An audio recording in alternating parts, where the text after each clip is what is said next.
H-Town, what's up? You know what time it is. It's time for the best 120 minutes of your day. The Chop Shop, the nation's number one urban sports talk show, and also your midday sports happy hour. Yours truly, Robert Hatter, alongside Jim Hicks, coming to you live from Houston, Texas. I'm trying to find some. Coming to you live to Houston, Texas, but we're broadcasting all over the world via Facebook Live and YouTube Live. And today, we are, let me see, it's Monday. And it is about to get cracking as soon as I find somebody hit the wrong button, and I'm laughing at myself right now. Uh, I'm laughing. So I have to go back through this whole thing again. Y'all, this is crazy. You know what? Sometimes you just mess up. But so what's up? Welcome everybody. I'm gonna find it in a second. I'm just trying to get all my stuff. Uh, okay, there it is. There it is. There it is right there. There it is. What's up, everybody? I can't even see you yet because I'm focusing on, okay, I got it. Got it. Got it. Got it. Got it. What's up, Thaddeus Moody? What's up, Eric Harrison? What's up, Daryl Anderson? I haven't shared the show. Let me get the thing out of my pocket so I can share the show. I got to share it with my phone. I was finished. I was trying to finish something and I just couldn't. But if I have to get to it, it's just so much. I'm gonna tell y'all, it's been a crazy day. It's been a crazy morning. Let me share the show. Let me see, have it popped up on my screen. Yes, I'm gonna share it, and then I'm gonna share it with my groups. And let's see what groups I got. One, two, got three groups that I'm familiar with that allow me to share. If y'all can, wait a minute. Well, I'm glad I heard that. I want this thing on silent. I'm making noises. I'm so sorry because this microphone picks up every single thing. Okay, let me go over the I don't want to go there yet, but I'm gonna leave it there. I'm gonna send it to myself so I have it. I was doing a lot of preparation before of other stuff that I got to do right after the show. So I'm gonna tell you the truth that I just didn't. I ain't got it. I ain't. Y'all got to help me through the day now. Help me through the day, cause I've been doing some stuff that I'm working on. That's very important, and I'm gonna work and I'm gonna work on it a little bit more when I get off the show. And it's just this stuff, this stuff. Sometimes you gotta do stuff. What's up, Brandon Wheatfall? What's up, Daryl Anderson? What's up? That is Moody. Share the show, everybody. Did everybody share it? It's gonna be epic. I'm just looking at people sending me stuff. It's gonna be epic. And you know what? And over the weekend, yes, the NBA Finals is upon us. Uh, a couple of people called me, telling me how you was right. I mean, I wasn't trying to be right. I was just, I mean, hey, it is what it is. I wasn't trying to be, so right or nothing. It's just that I just figured I had a feeling something might happen, and it happened. The series is tied at 2-2 now. I'm waiting on my notes to tabulate and get up there right. Brandon Boatwright, what's up, D Holcomb? I see you, D Holcomb. I see you, baby. I see you. I'm trying to get to y'all. Y'all, let me tell y'all something. Dealing with these electronics is just so much when you have to depend on them. It can be a little rough. And then you got stuff that you transfer, and sometimes it don't transfer right. Yeah, yeah. You know, what I like about it, old people like me, more mature people like me, we know how to handle these electronics now. I know a lady who don't want no iPhone. She's like her little flip phone. She said that other stuff too complicated. But what happened over the weekend, y'all? Give me something. Give me something. Rabbit, anything happen? Bryant, everybody on the feed, give me something. Give me something that happened over the weekend. Give me something that happened over the weekend, man. Eric, Thaddeus Moody, you got some. Eric Harrison, you always got some. Daryl Anderson, you traveling and probably in the Orient somewhere. What happened over the weekend? Anybody got something for me? That is Moody from the Windy City. Well, the Windy City is in the house. Well, I sure wish y'all would. Every one of y'all would bring a new friend every day. Just every day. I just want to talk to some more people, y'all. Nothing against y'all. I just want to talk to some more. I like a lot of people. Coco Golf, yeah, well, she's on the menu. She's on the menu. We're gonna talk about that. She's on the menu. What else happened? See, I wouldn't have to depend. Brandon Weefall, what if you had two more people on here that think different from you? Then I have some different situations. D. Hoker, do you ever share the show? Simpson, Rabbit, do you share the show? Brian Boatwright, do you share the show? All I want you to do is say, man, listen, come watch this. Man, come watch this today. Come watch this today. Text, tag, tell a friend right now. For real. Because I hate to keep giving this stuff out and then y'all ain't sharing it. Y'all ain't asking for the same old people just hearing it. Eric Boone. Then we like in an echo chamber. I need some more people that disagree with me. We don't need to be in our old echo chamber. Well, okay, okay. Reggie Simpson, I want you to disagree with me. Thank you, D. Hoker. Kyle Harris, what's up? What's up, baby? You took the ball. Hey,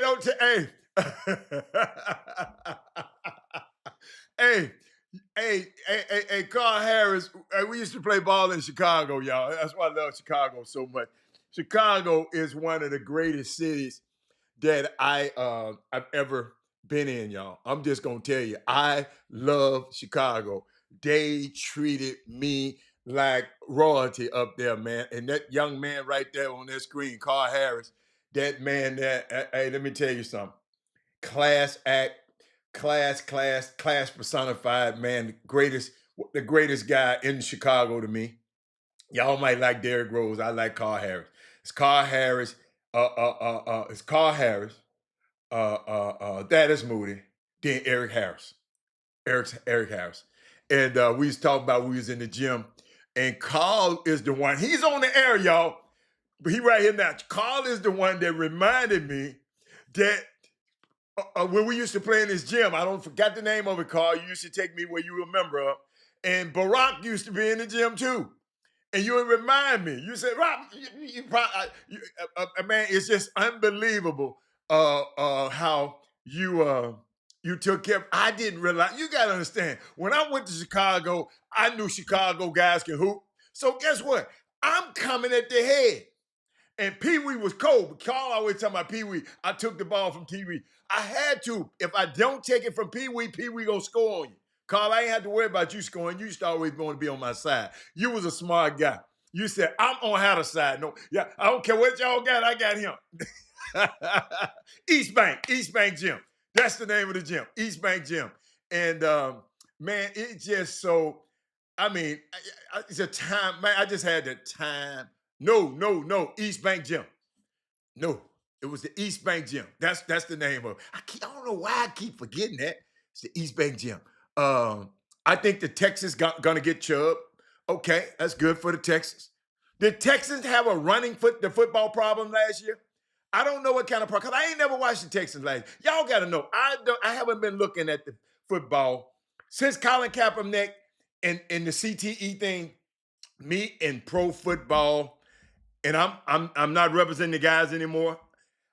Me and pro football, y'all, I'm not a fan, so I don't keep up with it as much, but if y'all want me to, I keep up with it. Not only did Coco win, but the high school classmate of mine, daughter, made it to the doubles final, Taylor Townsend. Shout out to Taylor Townsend. You said, I went to Booker T. Washington graduation. Sam, the valedictorian, gave a tremendous speech. Shout out to Sam. Sam Jones? What's Sam's last name? You just put the man named Sam up here, man. Everybody don't know Sam. Daryl, everybody don't know who Sam is. You just put Sam. Sam ain't Mike. Sam, that man just put, y'all see that? That man put Sam up on the board. Who is Sam? We talking, let us know who Sam is. Carl Harris don't know who Sam is.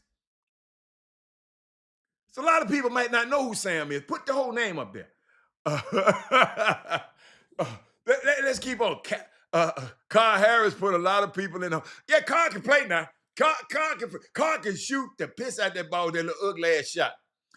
I mean, Carl had the ugliest shot in the world, man, but he hit it every time. So when I needed a bucket, I'm going to Carl. I'm going to Carl. Carl is the old man. I'll never forget, man. I didn't know how dangerous was. Now, y'all got to understand. I don't know where he sent me, right? I came to Chicago one time. I said, Carl, I need a haircut. He couldn't make it. So he said, he gave me a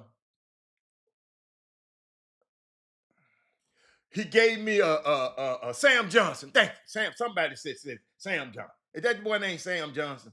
Sam Johnson. Thank you. But Sam Johnson, valedictorian at Booker T. Washington High School in Houston. Okay. But God, y'all got me off my thing. What did Carl do? Y'all got me off my message. But Carl said, Carl, I need a haircut. He said, okay. So he sent me this place, right? I went straight down this freeway. I know, I remember, I don't remember the neighborhood, but I remember I had to pass the Red Sox stadium where the Red Sox play, right? Wherever the Red Sox play. Wait a minute, no, what's not the Red Sox? The White Sox. The White Sox stadium. I passed there, then I think I got off and made a left or whatever. I went to this barbershop. Then I told another partner of mine where I was at. I said, he said, man, that's where you was at. I said, damn. Hey, I guess Carl told him, folk, my dude coming over. Dude, I didn't know I was in a rough part of town. I mean, there was some great people out there. I mean, they were cool with me. But everybody was telling me, Robert, you went over there. You went over there by yourself, Robert. I said, Carl Harris told me to go over there. So I was good. I trusted. I said, I knew I was good. But I don't know the name of the neighborhood. I don't know where it was at. But I remember Carl sent me over there. And the dude cut my hair. Dude, we got cut pretty. Because I was up there for something and I needed to look good. And I needed a haircut. Thank you, Carl. Thank you so much. Thank you, because Sam Johnson, dad named Jermaine Johnson, played for U of H. Shout out to Jermaine. Shout out to his family. And shout out to Sam Johnson. Got me.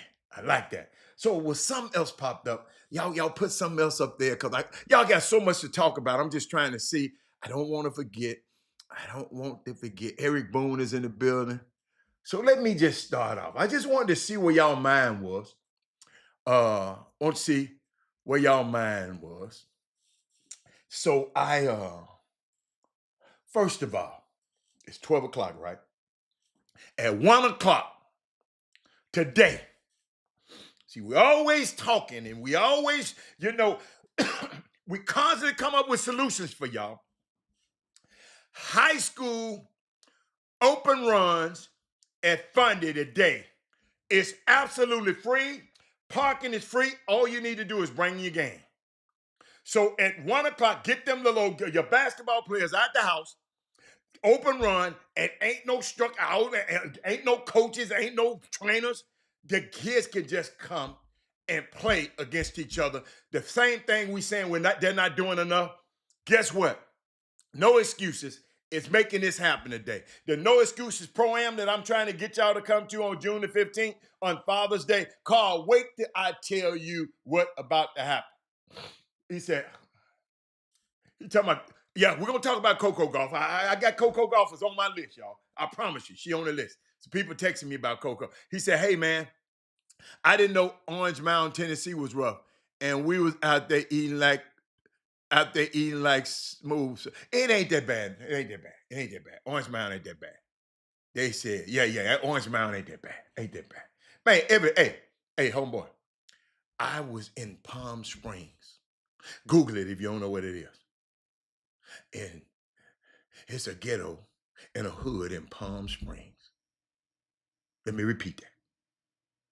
It's a ghetto. It's a hood in Palm Springs. Just go Google it. That's Palm Springs. Right near Coachella, where all of them be going out there in the field. Yes. Yeah, okay. Say no more. All right, just letting y'all know. But let me keep going. The high school open runs that finally start today, Monday, Tuesday, Thursday, at 1 p.m. to 3:30 p.m. All you got to do is bring your game. All you got to do is bring your game. All right? When you walk in there, just tell them Forever Film sent you. I tell them the Chop Shop sent you. You in there, baby. All right? So it ain't no excuses. Well, my kids don't, their coaches don't open the gym. They don't open the gym. From 1 o'clock to 2:30 to 3:30, Monday, Tuesday, and Thursday, they can just hoop. No trainer. Leave your trainer at home, because he ain't teaching them nothing no damn way. Leave him at home. Y'all got me? Okay, everybody good. Everybody good on that. Let me keep going down the list. Shout out to Memphis basketball. I sent, well, I didn't send. This young man texted me and said, Robert, I know I'm late. I need you to, and the link is closed, but I got some kids that want to go to Memphis Elite Camp. I told y'all the other day it happened. I didn't tell y'all what school. So I didn't want everybody just knowing where the kids gonna go. So they back now. So, but they asked that question. Listen. This is why I asked you to share the show. This is why I asked you, so then we be in position to help more people. Y'all follow me? Being in a position to help more people. Eric Harris. Watch this. Watch this, Eric Harris. Young man, let me show you how to conversation. It reminds me of the conversation that me and Thaddeus Moody had a long time ago. Hold on. Let me see. Let me see how it start. He called me, right? Said, Rob, man, cause I guess he said, I'm headed to Memphis, Rob. So he tried the link and wouldn't work. So he called me and said, you got a minute? He said, so the registration link is closed. This is important. Y'all need to share this. Y'all need to be talking. Share the show right now, because this is important. It's to show how, when I ask you to share the show, this is what I'm talking about. So the registration link is closed. I guess whenever you have time, could you ask for me? Because I want to get Trey Nunn into the camp. I want to get Broderick Wyatt into the camp. I want to get Reggie Rito into the camp. And we just then this kid named Bryson Campbell. This is one of the kids I've been bringing and currently holds office. This kid is a pretty good kid. Right? They couldn't have got it. The man was smart enough to call me, Eric, and say, Robert. He could have easily said it. The link closed. Y'all watch this now. The link closed. Y'all need to share this. The link closed, Andre Johnson. Y'all get to share this. I got your email, Andre Johnson. I got 1 million of them. I'm a process. But the guy could have easily said, well, shit, the link closed. But the guy knew a dude that can open up a link.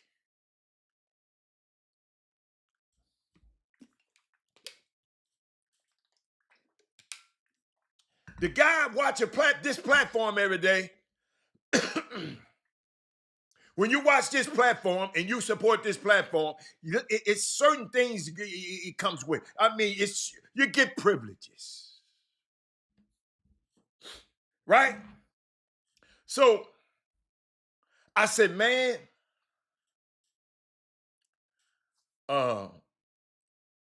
Penny just texted me. They're gonna open the link back up. I'll keep you posted. He said, I appreciate it, Rob. Then he came back because he was panicking because I didn't get back with him in time, because I know he's trying to figure it out, right? He said, Rob, man, is it easy? Can I just pay when I get there? Because I'm leaving Houston at a certain time. I said, oh, I got you, man. Just hold on. Just hold on. Then he said, then what I did, I called Penny again and said, where's the link? 3 minutes later, this link came and said, you have been invited to Penny Hardaway Elite Camp on Saturday, June 4th. Please confirm that you'll attend. Once confirmed, we got you. Right? Those kids went up there. She showed up and showed out. Right? Then, hold up. Let me pause right there. And I go to my, what y'all call that? How y'all do that? Instant, my messenger. And one guy, Henry Sims, messaged me. He don't have my number. He said, have your guys put your eyes on Bryson Campbell. He's attending Memphis team camp with a few others from Houston. Shh. Bryson showed up, showed out. They've been, hold up. Oh, I forgot to tell you. I got to tell you the good part. I forgot. It should have came on one. This guy was prepared to pay. Hold on now. The man who did it, Denzel Hinton, watch this. The young man who took the kids down there, he was prepared to pay for the camp. But the link that I sent him wasn't the price for the camp. I just found this out. I just found this out. They just texted me this. I didn't know. Y'all don't understand. Y'all, I just said, Penny, I need these guys to get in. I didn't say, man, I need you to give them no favor. I said, but that's why it's so important for us to be connected and quit being so fractured. I don't know, but one of these little kids, never met them, but one of these kids before. But because people support this show and watch this show, they're going to have favor over everybody else. So maybe that's why y'all ain't sharing the show. But I'm just trying to show y'all how this stuff works. Eric Harrison, are you listening to me? Y'all got to realize the guy tried to get in the camp on his own. The link was closed. Fob, I thought you was going to be a coach at the Memphis camp too. The link was closed. Couldn't. The young man had to wear it all to set. I'm going to call Robert Hatter. He called me. Next thing you know, they open up a link just for him. Didn't charge him a quarter. And they went up there and showed out so well that so they never email you back. So you just, thank God this guy didn't do that. They didn't email me back. Well, email them again if that's what you want to do. Yo, it's a valuable lesson right here. I said, why did you email this man? That man said they never emailed me back. Evidently, you didn't want to go. The link was closed for these young kids. Eric, the link was closed for the young kids from Houston to come to the Memphis camp. They could have said, the link is closed. They didn't email me back. No, they said, let me call Robert Hatter. Let me call Robert. No, I like that. Not what you said. I like what you said. I'm using it as an example. I'm just using it as an example. Y'all, if I want something, you not emailing me back, they ain't got nothing to do with it. If I want something, I'm going to email your ass again and email your ass again if I want it. If I want it.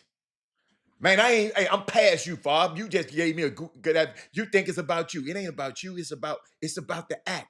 I want our young kids to understand. See, y'all think I be talking to y'all. Don't y'all know I'm leaving a digital footprint from the kids 20 years from now to know that if somebody don't email you, don't worry about that, email them again and find their telephone number and keep on going if you want it. If you don't want it, then okay.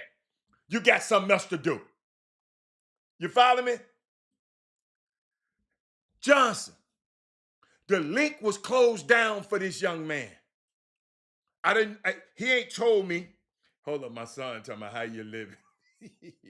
I'm living good. My son gonna tell, what's up, Pops? How you living? It's Father's Day this weekend. I'm gonna be living real good when I get that gift certificate. That's what I'm gonna text him back. But hold up, y'all. But think about this. Y'all got to hear me on this one, Andre. This is why I asked y'all to share the show. That young man could have said, the link is closed. But because he watched the Chop Shop every day, he said, I know a man that probably can get me in. He made the text to me. I made the call, and they gave him a separate link for special for the Houston kids with no charge. Hey, y'all think this for real? Y'all think this for play? And them young dudes went up down there and took care of their bits. Penny and invited them back to the point guard camp. Penny has invited them back to the point guard. What if this coach had just gave up? Because the link was closed. Eric, this is...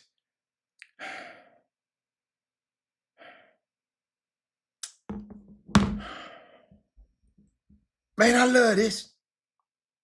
Y'all done made my day today. Wait a minute. Y'all know I'm texting my son back. Y'all, I mean, do y'all...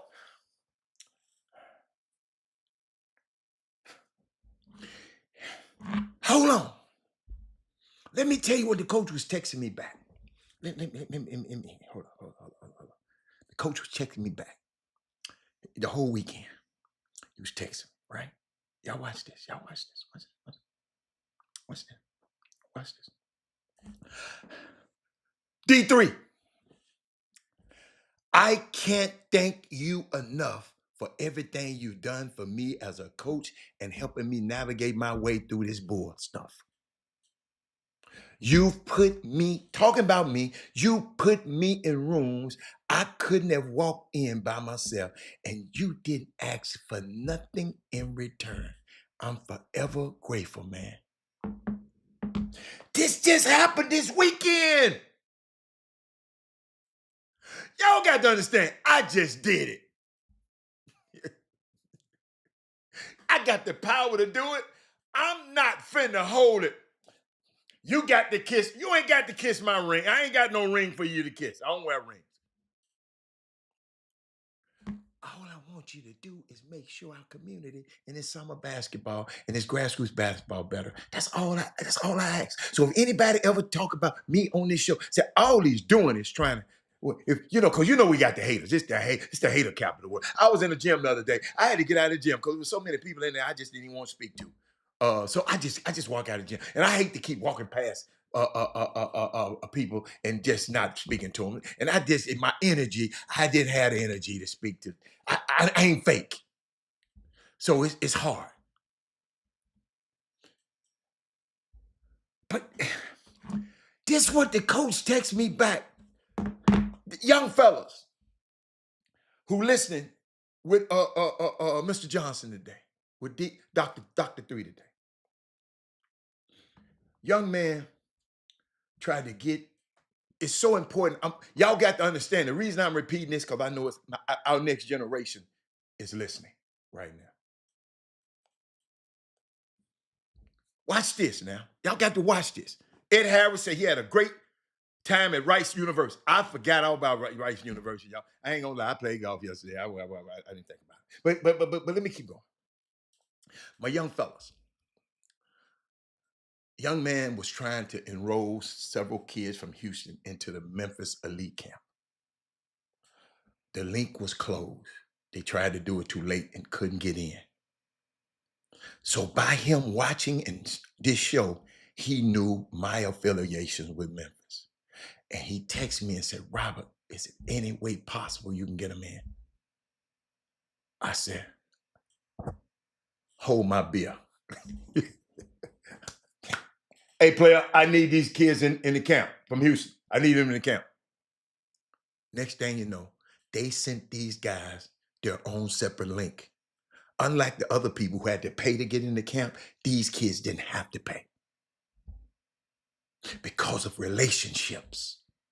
Because me, when Penny Hardaway was your age, I befriended him and helped guide his career. So that relationship, Andre Turner, Mike Davis, who gave me one of the best information sources I ever encountered in college basketball when helping my son come through. These all the coaches at Memphis. Y'all follow me? He said Rich Townsend attended the Memphis camp and went 3-1. Okay, all right. That's a team camp. Okay. But let me tell the story. So this guy, he said, Robert, I can't thank you enough. The young man who took the young man down there. He said, I can't thank you enough for what you've done for me as a coach and helping me navigate my way through this book. Y'all gonna understand, this young man called me one day. Man, he was in a place because he see so much bad stuff happening in this summer basketball community. And I had to talk him off the ledge a couple times. That's what I love about it. Because he was man enough to say, Hatter, hey man, these dudes gonna make me lose my mind up in here. But he said, Mr. Hatter, you put me in rooms I couldn't have walked in by myself, and I didn't ask for, and you didn't ask for anything in return. Forever grateful, for grateful, man. Yo, this is a passion of mine. This is my ministry. This stuff, I had a son that came through this summer basketball. And I always say, I was always thinking, my son had all these advantages because he had me. What if something had happened to me? Who would help him? So I wanted to be the one that helped the kids who don't have the help. Y'all follow me? That's what I'm saying.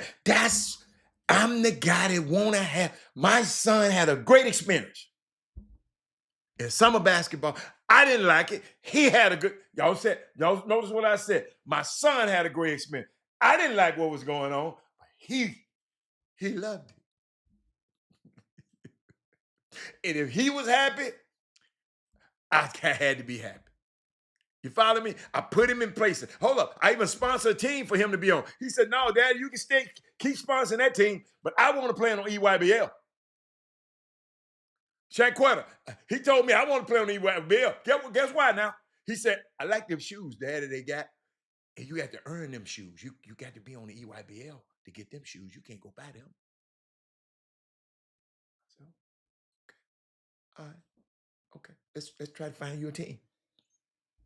And had a hard time trying to find one of the best point guards in the city, a EYBL team. It wasn't but two of them. Go back in time, and you'll know the two. I'm not. He wound up playing for the Houston Hoops, though. Dr. Three said the power of reputation, reliability, and relationships are the cornerstones of success. This is what is missing. Thank you for sharing. Y'all, I know people are not being genuine in this summer basketball stuff, man. And they be mad at me. Because I don't have nothing to gain. I ain't gonna tell coach, that link closed. Hold up, but I can get it up. I can get it open up for a fee.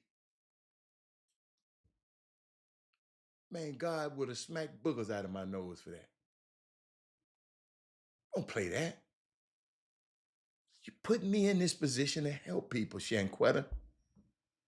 But Shanquetta, it don't stop there. I said, I got you, man. I said, I thank you for helping these kids in our community. Watch this. This is what I told them. We on the same team.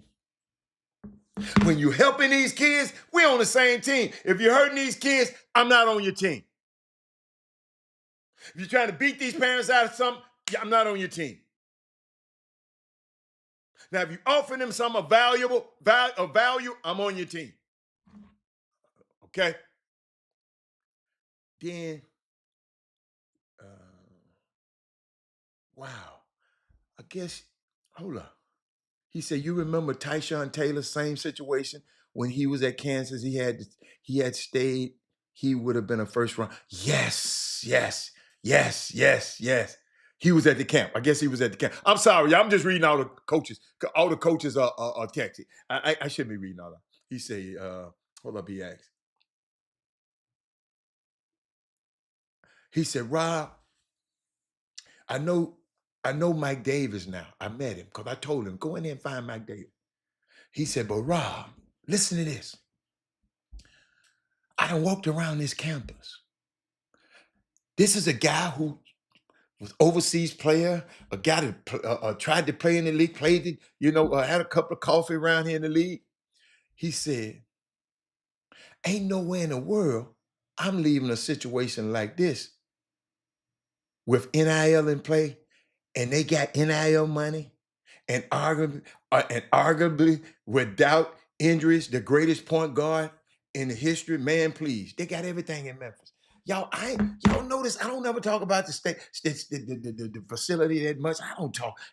I ain't trying to sell Memphis because I already know I ain't got to sell it. You got to be good enough for Penny to call me and ask me about you. I ain't trying to sell Memphis to nobody. Ed Harris, I'm not. This just happened this weekend. Then what else he said? He said, hold up, keep going. Hold up. He said, they were very impressed with the players. Then he asked me, he said, hey, Rob, Penny call you Bobby or Bob? I said, yeah. Bob, that's the nickname for Rob. Penny gonna call me Bobby or Bob. He gonna call me something like that. Yeah. He didn't realize that. Because Penny kept saying Bobby. And I know Coach was saying, okay. He said, he kept saying Bobby, then I figured it out. He said, see, people from Memphis call me Bobby. Not y'all. Don't y'all, Houston, you don't have enough Memphis hours to call me Bobby. All right? So don't start that. Then he told me Penny wants the guys to come back for the July 29th camp. He said, man, I didn't know how. He said, I don't know how to repay you for what you did. You could possibly change these young men's life. I'm just going down something to tell. He said, Penny said, it's 400 players on this waiting list for his point guard camp. 400 players. And he want to make sure these guys from Houston come back. It's favor. Favor ain't fair. But of course, these young dudes had to go down there and take care of their business. But with the connection that Coach calling me and me calling Penny, man, it's unbelievable to me, man. I just had to share it. I didn't mean, sometimes we need to hear stuff like that. Gary, you ain't tell me you were going. You ain't tell me you was up in Chicago. I mean, up in Dallas. He said, favor ain't fair. But no, I mean, it was just, Y'all don't know. Y'all got to realize I never met these kids. I don't know them. I never seen them play. But I trusted Coach. Coach said, have them. They need to be here. And guess what? Them young men went down there and proved that they need to be here. Gary Carter, I don't know if you knew it, but it's at 1 p.m. to 3 p.m. today, 3:30 p.m. It's a high school open run today. I'm gonna just leave that there. Y'all, I found out a little bit more about fake news. A little bit more about fake news. Um, one of my friends called me. How your daughter all right? Uh, uh, uh, I know she got, she out there. She got a food truck. Is everything all right, LA? I said, I guess she ain't called me. He said, man, they riding out in LA. It's going crazy. It's going crazy. Downtown LA is going crazy, right? You know what I call my daughter? I'm getting y'all something very valuable. You know what I told my daughter? I called my daughter. I said, babe, I called her on FaceTime. She in the restaurant downtown, right in the middle, right by the crypto arena, in the restaurant with my grandson. And she said, Dad, I ain't seen nothing. I done drove up and down in this area. I ain't going looking for houses. I ain't seen nothing. She said, that's fake news. I don't know what the hell they talking about on TV. Like they riding in downtown. She lives downtown. Like I never forget when people out of town, they be saying on the Weather Channel, Houston got the weather, everybody flooding and everybody, they just show little bits and pieces. And we over here playing golf over here. And man, watch what you see on this fake news and entertainment news networks, man. Just watch. I want to throw that out to you. You know what? I'm serious. I really want y'all to partner with me in a sort of electronic evangelism and text the last person who texts you and then invite them to watch the show today.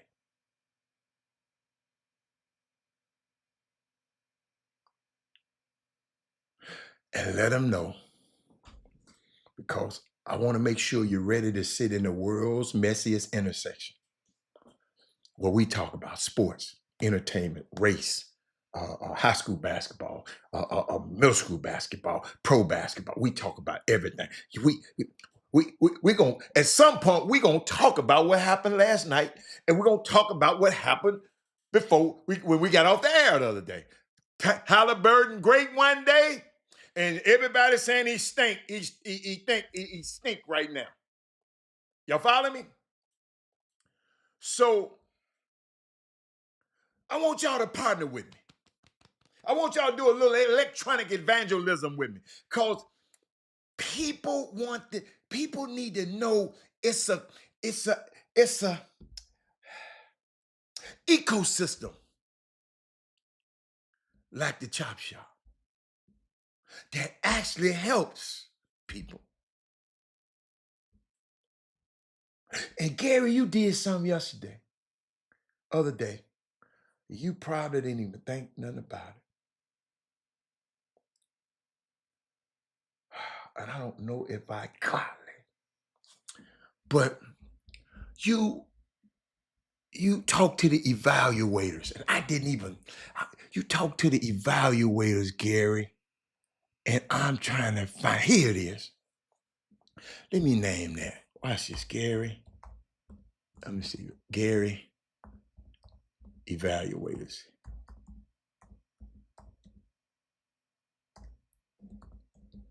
I thought this was. I thought people need to hear this. Watch this. How you guys doing? This is Reggie Burke out of Tampa. And let me, this is at John Lucas Camp. For those who wondered how are you going to be seen and to be recognized the right way at camps, here's a little insight for two of the best. My man Tate, and I don't know the Gary guy, this other guy, but I saw him. I spoke to him at the event when Nike had their event. Gary Carter was he was on the money on that one. Then he went to John Lucas had the middle school camp, the young kids. I wish I could have made it out there too, but because that's where I want to see the kids develop. So why don't we take whatever John's doing out there with the middle school guy? I know he getting paid to do that. But anyway, some of y'all we can steal some of what they doing and bring it to our guys who don't have the money to pay to be in it. Because there's more people that can't pay than can pay to get in these events. Y'all follow me? So so let me go back and let me I like this, Gary. Thank you, man. How you guys doing? This is Reggie Burt out of Tampa, Florida. I represent Make 5 Media, also John Lucas Enterprises, and a lot of other things. Been on a lot of boards, NBPA Top 100s, UC All-American Games. That's represented by Horace Naismith out of Atlanta, Georgia. And also I represent Scouting Service of Bay Area Hoops. And today, what I look for when I walk in the gym, I size up kids, I listen to the conversations, I watch the drill work. I start from the beginning to the end, from a dot to a picture. So it's worked for me, and I hope I get to see the kids. I want them to understand that somebody's watching. I know that's a cliche sometimes, but somebody really is watching. And when we come to John Lucas camp, this is one of the better situations because we get to see a lot of the work from the beginning with the grind work. Unlike a lot of other camps, this is like the beginning for a lot of people. So when we get to see here, we'll get to see you get marked down when we get to see you for the next couple of years. So hope this will help people out and understand, hey, that we are watching, definitely. How you guys doing? This is Reggie Burt out of Tampa. Hope this will help people out. Hold up, I think I got another one. Hold up. I didn't bring out both of them. My bad. Tate, my bad, baby. I get you the next time. Gosh, I can't believe I didn't do Tate. Man, Robert. I told y'all, Robert was not usually his sharp self today. I'm just telling you, usually I be on it and on it and on it. But hold up, y'all. Let me see. Hold up. And today, y'all, I'm just telling y'all, I was not on it the way I should be. Hold up. Wait a minute. And I can't not put Big Tate on there. That's my dude. The other guy, y'all, I like you, Reggie, but that's my dude, and I didn't download both of them, and I cannot. No, that's not it. Get out of there. Yo, I got some stuff for y'all today. Hold on, I got some stuff for y'all today. Hold up. It didn't. Wait a minute. Hold on. I got to copy the link. Y'all just bear with me a minute. Y'all ain't doing that. Just bear with me a minute. Hold on. Let me see. No, that's not it. Gary, don't kill me. But I love it. I love it. But hold up. Hey, Bob, I'm glad you said that about. I was telling people about Gary a long time ago. They, man, hey, okay. Man, and I know y'all know what? It's a program in Houston. Had a chance to lock Gary up in the beginning stages. But the prices went up on their ass. Hold up. But the prices went up. Hold up. Gary, hold up. The prices that went up on. Oh yeah, I didn't download Big Tate. Okay, there it is. I got it. Y'all. Hey, I am not gonna be defeated. I'm not gonna be defeated. Y'all gonna learn about me. I'm not gonna let my dude not be on here too, because he has some stuff to say also about the camp. And I'm trying to find him right. Where is he? He gonna pop up on the screen. 1 second. There he is, right there. All right. Let me put it. Hold up. Let me put his name, because I got so many files. I don't like to confuse them. All right, here we go. Well, I'm Darnell Johnson. I'm with NBADraft.net, Make 5 Media. I've been working with John Lucas for 14 years. I was recently on the NBA Top 100 committee for 14 years. The way I recognize kids is I've been doing this for a long time. First thing is your work ethic. Because if a kid don't work, I don't care what kind of talent he is, he's not going to make it.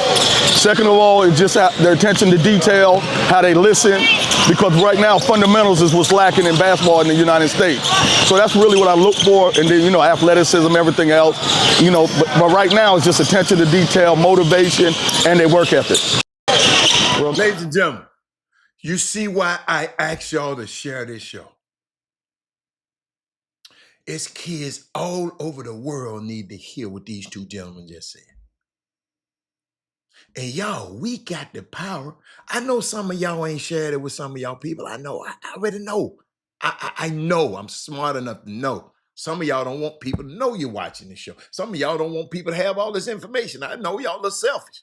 I know. I believe you me. One of my partners told me, man, I don't want to know about it. But it's important that you got a vehicle like this. Y'all just as much a part of, you might not want people to know you're part of this. Because I feel y'all just, because if y'all wasn't on here, I'll go on by my business. Y'all, I'm telling you, in them clouds, that sun is peeking behind them clouds. Shaquette, I thank you so much because you a mom that was supporting this show when your son was playing, and now your son ain't playing, and you still supporting the show. You are a woman after my own heart. Thank you, thank you, thank you. Because most moms who watch this show all the way from the 9th to the 12th grade, after the 12th grade, they son gone, they ain't watching no more. I don't have to watch this show no more. Y'all, I can't understand it. But shout out to those guys. And ladies and gentlemen, I got to touch on this a little bit before I go into something. But God, do me a favor. Please keep the rappers away from Coco Golf. Please. That little girl, Naomi Osaka, ever since I seen her with that little dude, she ain't been able to hit a damn tennis ball since. Got babies, got a baby and everything. And nothing against them. But just leave Coco alone. Rappers, y'all leave Coco alone. Mama Bear, Coco Mama, I know it's hard. Hey, Sonya, but Gary, for real. Because I saw something. Do I want to go there? Yes, gotta go there. Coco, let me talk about Coco. Yes. I know we're in the middle of the NBA Finals. I love the NBA Finals. I'm going to talk about them all week. The next game is on Wednesday. But Coco conquered. He said ninjas will pay for a podcast or prescription, but this information won't share for free. Wow. Well, maybe I should be paying for it. I mean, charging them for it. Y'all, you know what? This information, access to this information is free, but it's blood.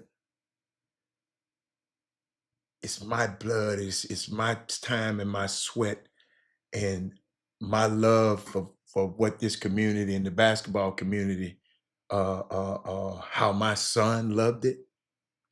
So I'm really giving back. This community gave me so much, so it really ain't free. Because I hate to say stuff is free, but your access to it, man, I would be if I was hearing some people talk the way that we talk. Y'all, when I go back and listen to some of this stuff myself, I'd be saying, wow, I didn't have this information when my son was in school. I didn't have a Gary Carter. I didn't have a Coach Favre. Half them people I didn't like, but my son, he didn't care. He know he had so much love at home, he wasn't even worried about what nobody else say. You follow me? But Coco Golf. Let me get to Coco Golf because she, I was just saying, please keep the rappers from her. Coach, please, please keep them from y'all. And I'm serious about that. Uh, Naomi Osaka can't beat me right now. But I can play a little bit now. But Coco, she conquered the clay, ladies and gentlemen. Uh, the French Open, the U.S. Open. Hold up, the French Open, the U.S. Open, the Australian Open, and Wimbledon. Those are the majors in tennis. And clay is a different surface. You slide when you hit.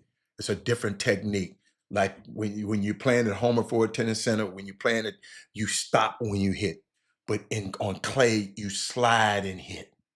It's a whole different technique. But the greats can pull it off.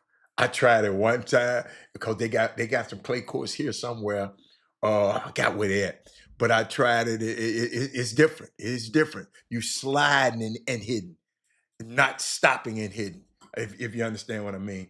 But for the first time in a decade, there was an American champion at Roland Garros. That's the name of the golf, excuse me, the tennis facility. Beautiful facility. I've been there several times.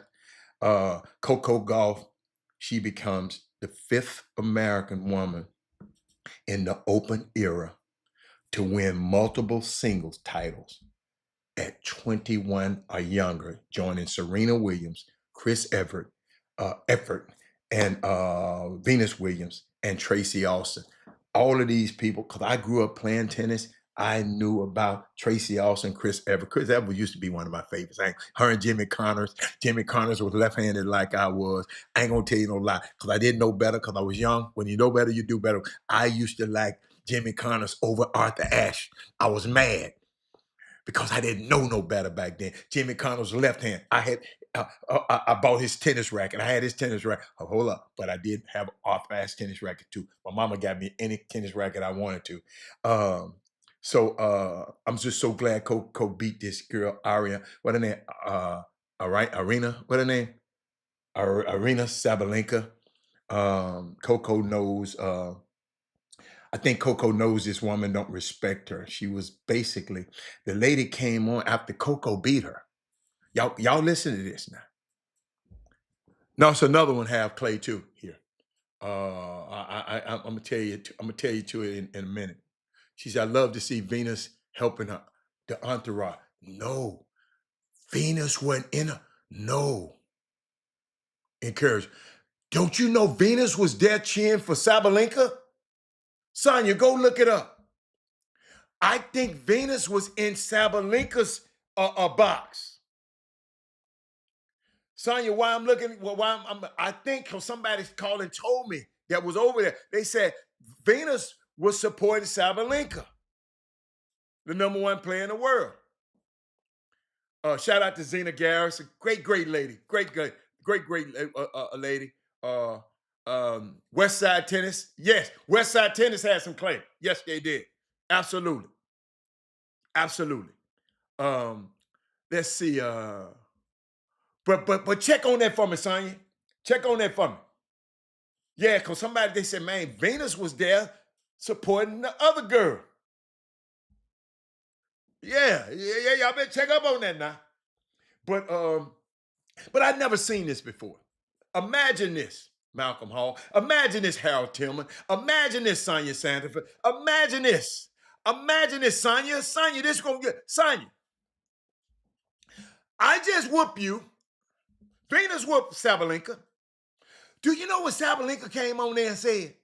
And I'm gonna play it for you. If y'all really want me to play it, I don't want to even hear it for. She's talking about, well, I just didn't play good. I was just hitting balls bad. I just, I was just even if I had to let the girl who beat the girl I beat, if she had to beat me, she would have beat Coco.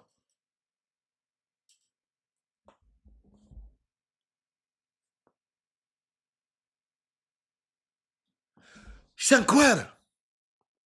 This one, no, I'm gonna play it. I gotta let y'all hear this. Y'all think I be playing. Y'all think I be saying, I didn't mark it though. I told you I was rushing.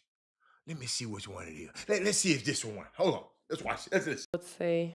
So basically that's it. I was just making unforced errors. Like, I don't know, I have to check the statistics. I think she won the match not because she played incredible, just because I made all of those mistakes from, like, if you look from the outside, kind of like from an easy balls. But is it harder She wasn't that good. I was just messing up. because it's the final of the Grand I can't believe it. But Slam? I mean, these events are so much bigger than Yeah, everything that else. hurts. I mean, especially when you've been playing really great tennis during the whole week. You know, you've been. So you've been playing tennis great the whole week. But you got your ass whooped when you played this girl here. But you're saying I was just messing up. Playing Let me keep against a lot of tough opponents, Olympic champion Iga, you know, and then you go out and you play really bad. Like, I don't know, I think if Iga would win me another day, I think she would go out today and she would get the win. It just, you know, like, yeah. That's, Iga is the other girl. Iga Swiatek. She talking about somebody else. it just hurts. Honestly, it hurts. Like, been playing really well, and then in the last match, go out there and perform like I did. That hurts. Maybe it was because that girl on the other end was hitting that ball back at your behind. That's why you. Hold up, y'all. I don't think y'all feeling me right now. I ain't never heard that. You get your butt whooped. Hold up, here she go again. In the past 2 weeks, I played really tough matches, really incredible players, and yeah, I played definitely better level than in the final. It was really, honestly, the worst tennis I played in the last. I played the worst tennis I've ever played because I got my behind whooped. I don't know, in the last, I don't know how many months, and the conditions were terrible, and she simply was better in these conditions than me, and I think it was the worst final I ever played. Do you think there was a momentum shift in the first set because you started the match really well? She was playing well at first, y'all. You led 4-1. What happened at 4-1? Do you think that Coco got better or the conditions got tougher? Yeah, I think it was more windy and got more windy, and also I think I was over emotional, and I think today I didn't really handle myself quite well mentally, I would say. So basically that's it. I'm tired of hearing her right now. I'm tired of hearing her. I'm sorry, y'all. I don't like when people try to down other people.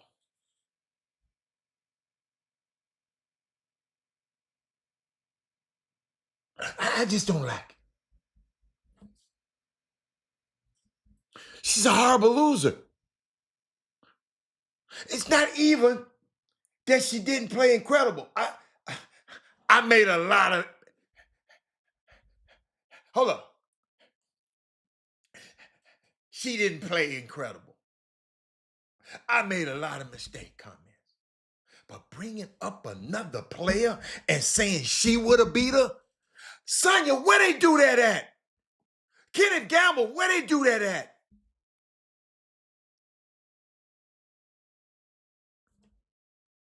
If Ant-Man and them had a won, they would have beat. We could. If Ant-Man, we could have beat them. If Ant-Man number one, you know, it's like Indiana saying, if Ant-Man number would have won, they would. Come on, y'all.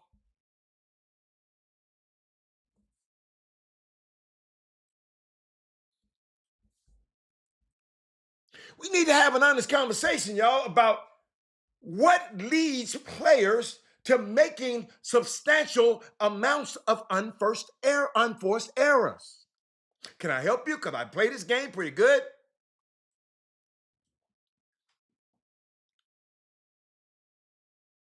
Sabalenka didn't hit 70 unforced errors just because she was having an off day. This girl, Coco, was putting it on her. That's why I don't want no rappers to be messing with. Leave little Coco alone, rappers. Quavo and Quavo. I mean, all of you Migos and all y'all leave her alone. The babies, y'all leave her alone.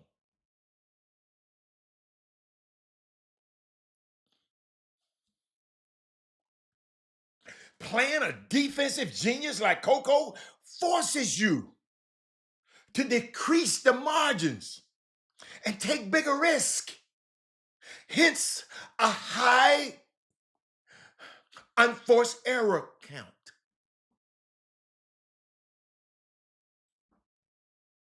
That wind was blowing, though. I ain't gonna lie. But Coco was hitting in the wind. I'm really disappointed, y'all. Y'all know I can't let that happen. But we're going to get back to it because I want to talk about it's 2 events. July the 3rd. July the 3rd. Let me put it up here right now. Heaven bound. I want y'all to be heaven bound on July 3rd. Where I want y'all to go. Let me see where I want y'all to go. Hold on. Let me see. QR, scan that QR code. Y'all see what I'm talking about. It's a golf tournament going to be on July the 3rd. Let me tell you, I want y'all to support it. It's going to be fun. We got, man, when I think about this when I think about this organization and what they're doing for the community, Ladies' Day, they celebrate this their 25th year celebration of faith, mentorship, academic and athletic excellence, and proceeds from this tournament, missions to help the underserved student athletes succeed in school, sports, and life. You can be a vendor, you can be a sponsor, you can be a player. Get some people to come and play in this tournament. Tell a friend, tell another friend, send them this, get the QR code and send it to them. It's gonna really be great. You're gonna understand. Go to the QR code and go look up the website.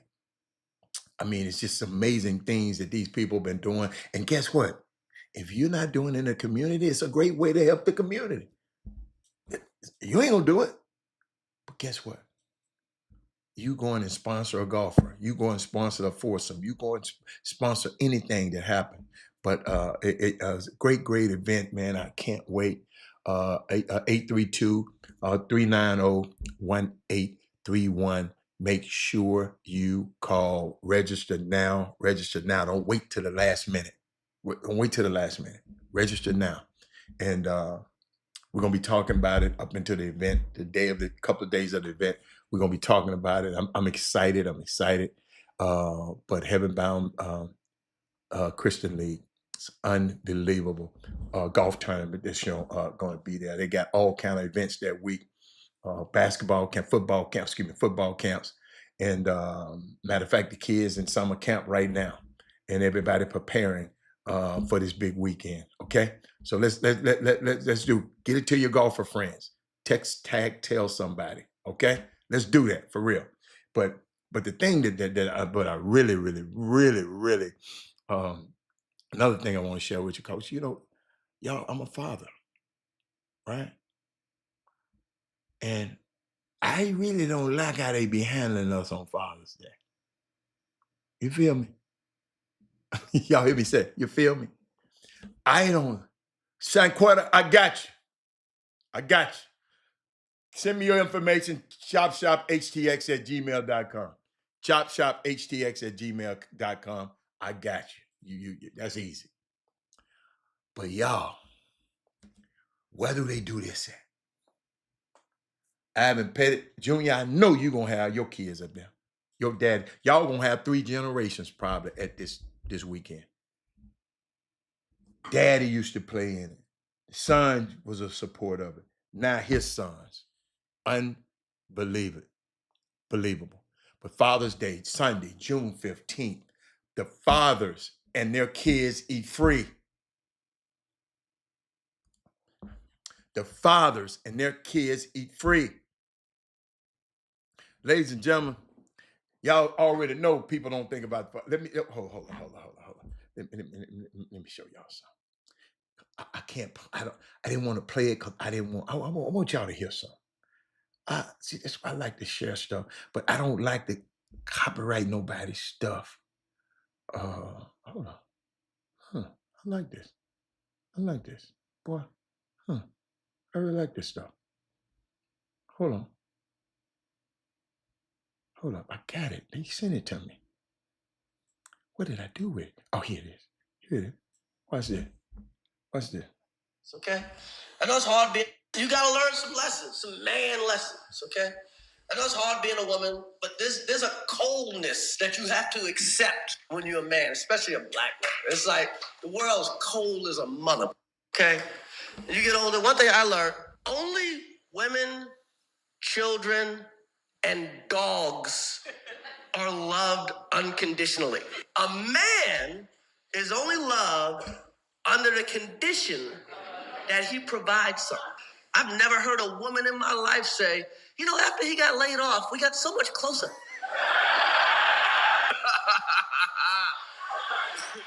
You ain't never heard that shit. No. I once heard my grandmother say, a broke man is like a broke hand. Can't do nothing with it. What kind of gangster shit is that? That was Chris Walk. That was Chris Walk. What's his name? Chris Tuck? No, it ain't Chris Tuck. Chris Rock. You know, I got a certain fondness for him. Got a chance to meet him long time ago before he was famous. Ladies and gentlemen, he was just talking about Father's Day. I'll never forget when Nike. We was talking about Nike. You know, I was explaining to Nike Nike when they get ready to endorse and having a signature shoe for a player, and they putting a lot of money behind the player. They want to know about the player because their marketing arm called Weiner and Kennedy, they want to know about him because they was asking me, tell me about Penny, and they said he seemed to be quiet. I said yes. He's quiet. He said, I said, but he got a best friend named Lil Greg, always talking for him. So they said, tell me more. So I said, Lil Greg always, like you see Lil Greg, right? You said, man, Lil Greg gonna say, man, we had 30 points last night. He didn't say Penny. Hey, we had 25, 5 and 5. He was the talk. Penny didn't never say nothing. Penny just sit back. He never said nothing. So when I told him that, we talked about it. That's why they came up with the alter ego. Penny wasn't gonna never say he good. But if you notice on the commercials, Chris Rock, and Lil Penny always said, Penny Hardaway, the best player in the world. Penny Hardaway. Go back and listen. Penny Hardaway. We did that. They do that so you can keep saying it. Well, I know Penny wasn't the best player in the world. But that's Chris Rock. And the reason we had Chris Rock as the voice, he was an up-and-coming comedian. He didn't want to charge that much. Eddie Murphy, we wanted Eddie Murphy was the first choice, but Eddie Murphy was trying to charge. I ain't going to tell you how much you want to charge. Says, no, we ain't going to pay you that for no damn commercial. You just talk. So it wound up being Chris Rock, and the rest is history. I don't know if y'all knew that. Some of y'all know it, but I just wanted to give you that information, taking you behind the curtain. But on June 15th, all the fathers, all the mothers, don't just drop your fathers off like my homegirl gonna do. No, I want y'all to come and let's enjoy a basketball game. Start at 12, from 12 to 9. I think the last game at 9 at night. I don't know, it might be later, but they're gonna be there all day. It's a great day for us to celebrate fathers. Okay? Y'all do that for me? I can't wait to be a part of that. And look at Ray Moore. Ray Moore remember. Ray Moore remember good. But shout out to Casey Williams, his wife, Jillian. They are the same two people that sponsor right now your son. You can drop your son. If a high school basketball player, pretty good basketball player, want to get into, no, I don't know how good you got to be, but want to get into a pickup game, ain't no referees. You just come and have some run, because you always complaining about, oh, guys just don't go nowhere and play basketball. And I'm gonna give you some names. When you go down there, I'm gonna give you some names, right?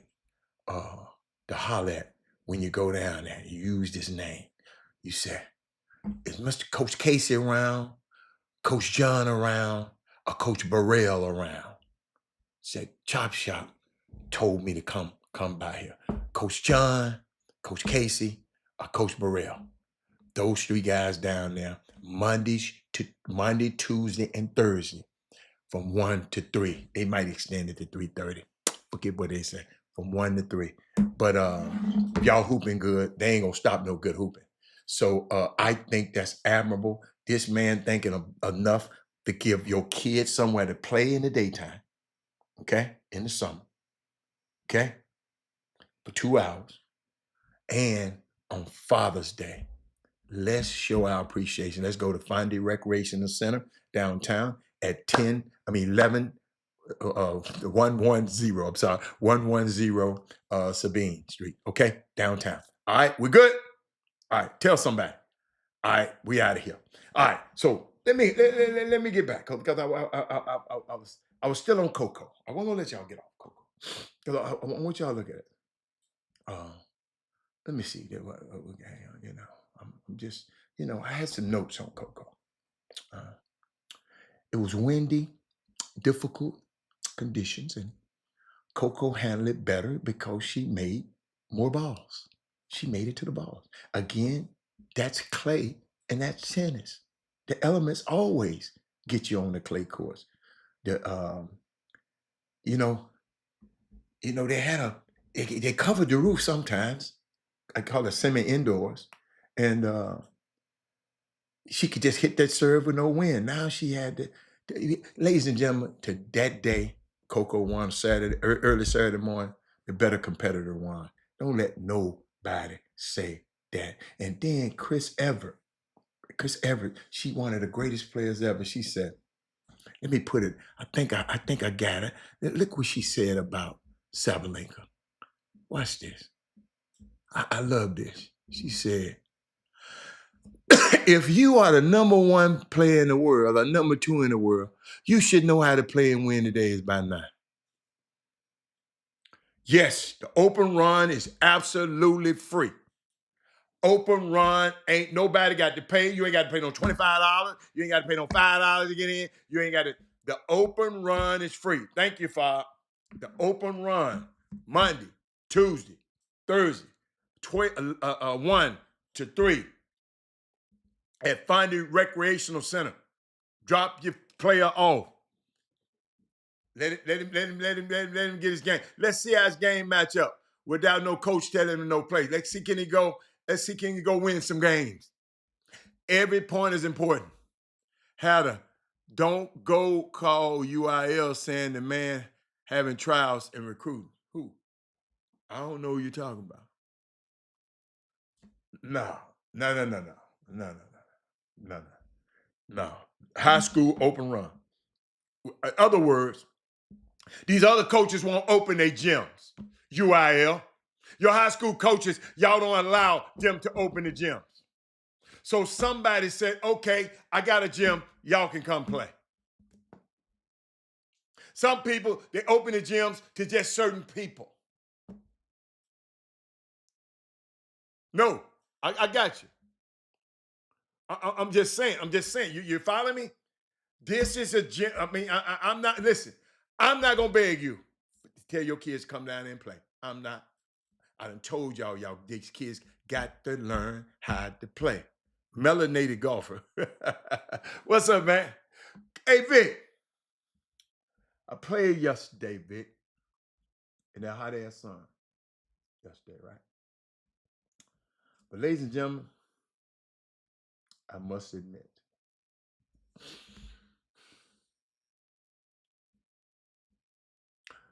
I don't like the wait.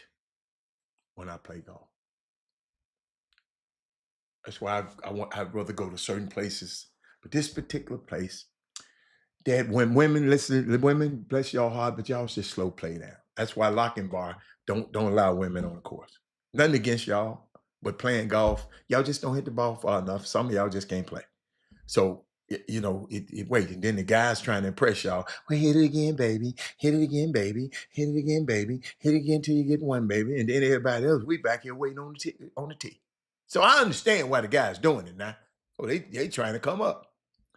But I'm sitting there. I'm trying to find it. Let me tell y'all something.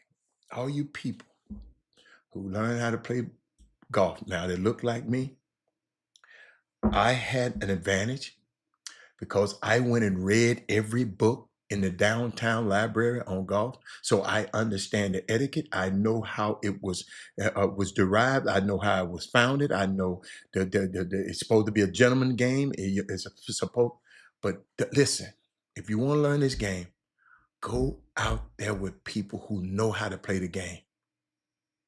So you can respect the greens and respect the areas around the green and respect the golf course. Because you come over there and get mad because you done missed a putt and hit the green, the most sacred part of a golf course. Come on, y'all. This is a gentleman's game. That's not the ninja game. High school, Sonya, high school players, high school. So anybody in high school can play. It's the high school. They ain't got to the junior high schools yet, I don't think. But I'll ask. I'll ask. But high school is 8. But let me get back to this. It's very important. Because I know a lot of y'all, East Side Golf, and all y'all just want to go out and play golf because people been talking about it. Man, understand the etiquette of the game. You can't come out there cheating. The golf guard's going to get you. Whatever that ball play it where it lies. Now, if it's in a bad situation, you're going to hurt yourself, don't play it. But don't go out there with that N-word stuff. Because I've been seeing some of it.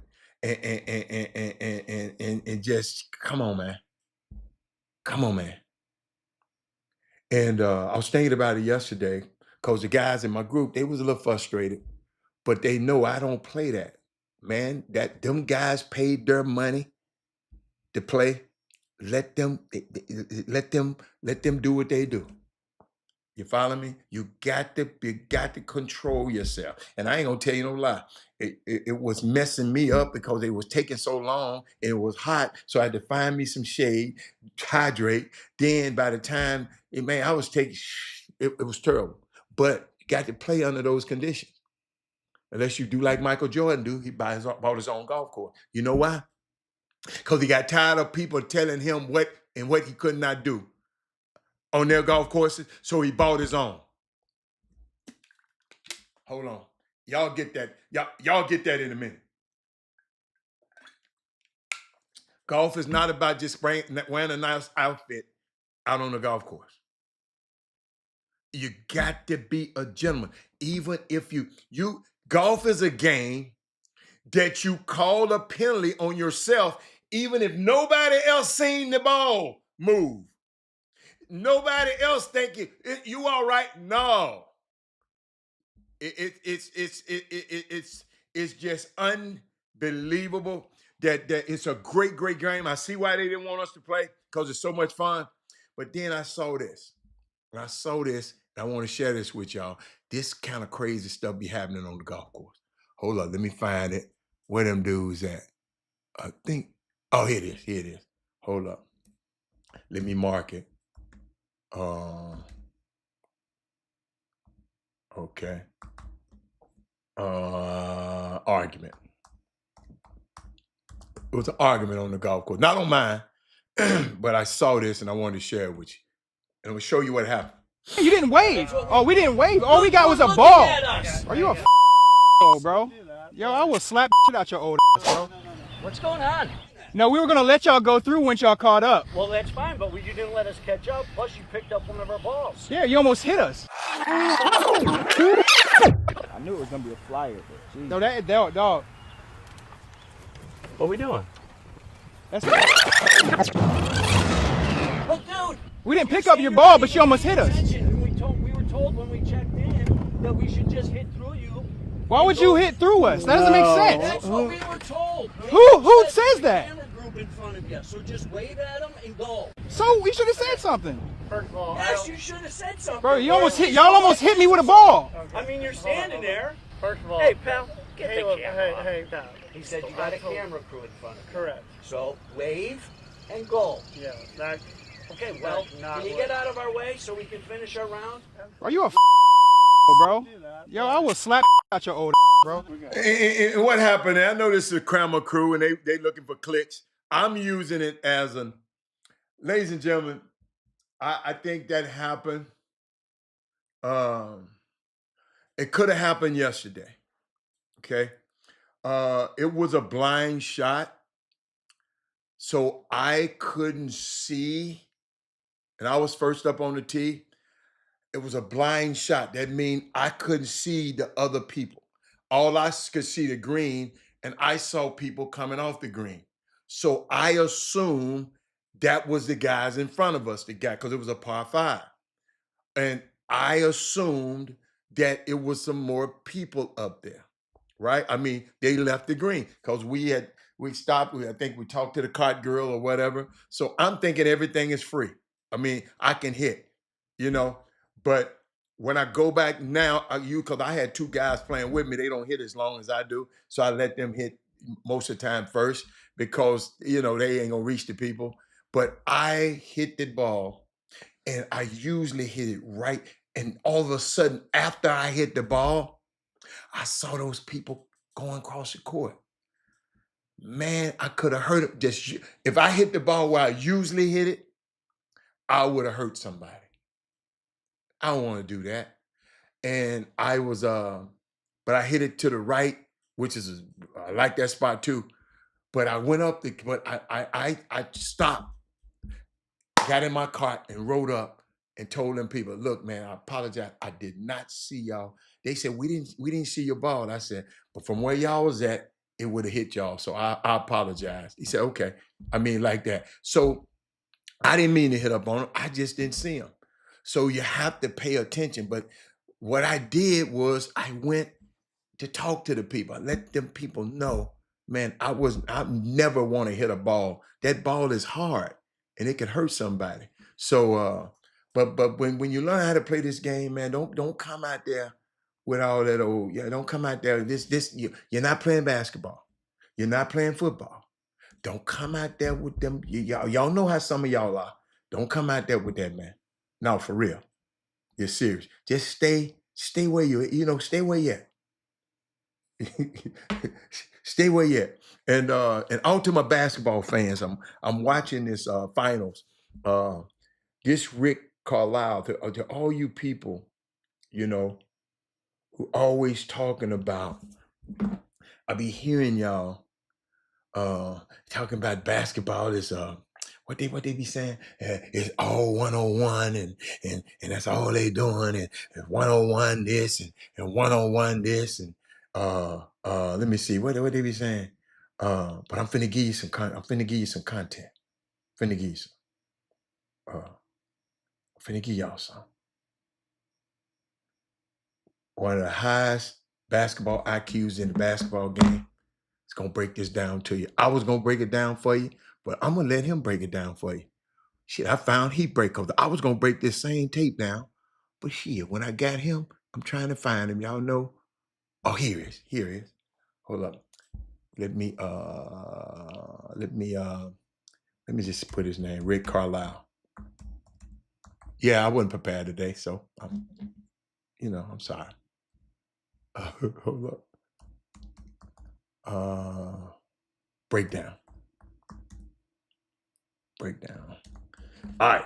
So y'all see me edit right here on the but y'all watch this. Just watch this. I want you to, all you people who always talk about this is, the 99% of y'all who complain about the NBA being so ISO focused. I want y'all to watch this. You would have watched this game live and you wouldn't have known. You would have thought it was just a plain pick and roll play. And I'm finna give it to you. Watch this.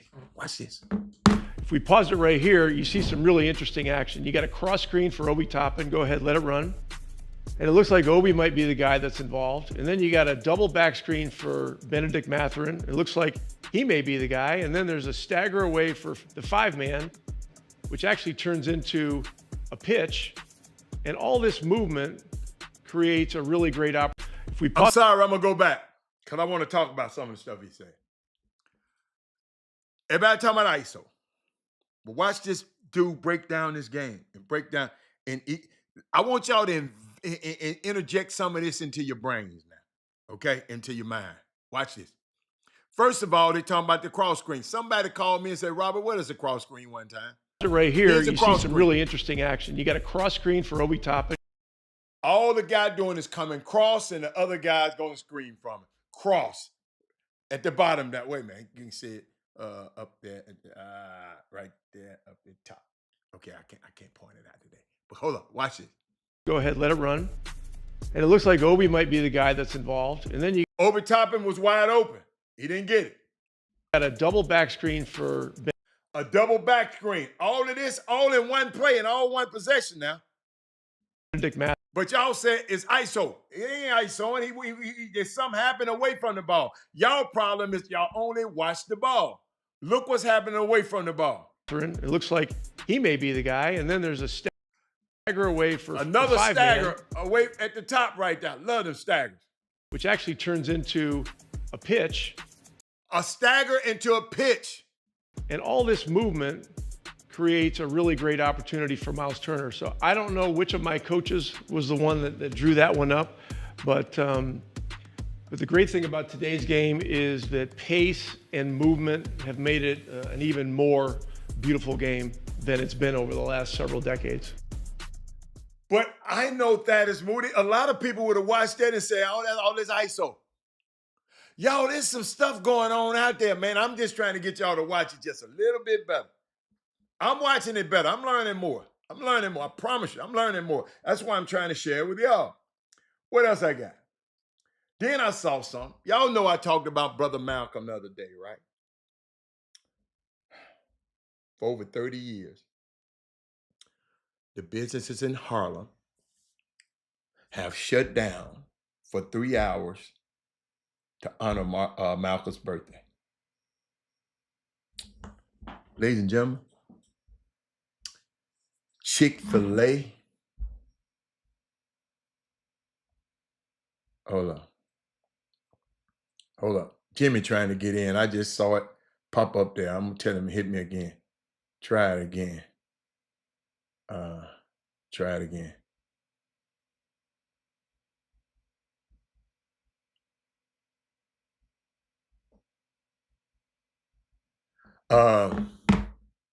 He said, my spouse said it's a motion basketball from the days when he played. Oh, okay.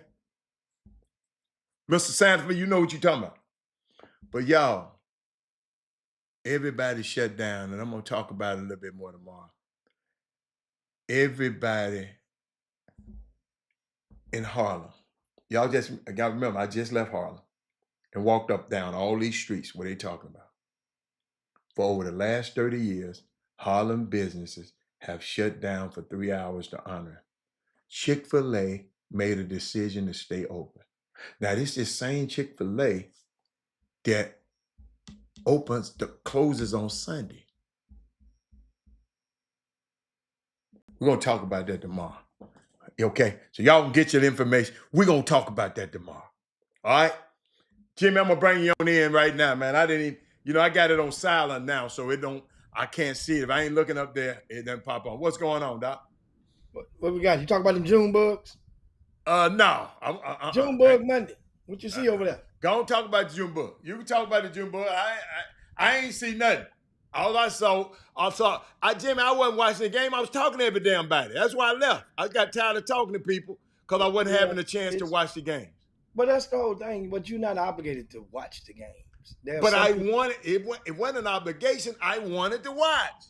I didn't come there to talk to them dudes. I can talk to them anytime. Somebody was smart enough to come and show me, Robert, that's him.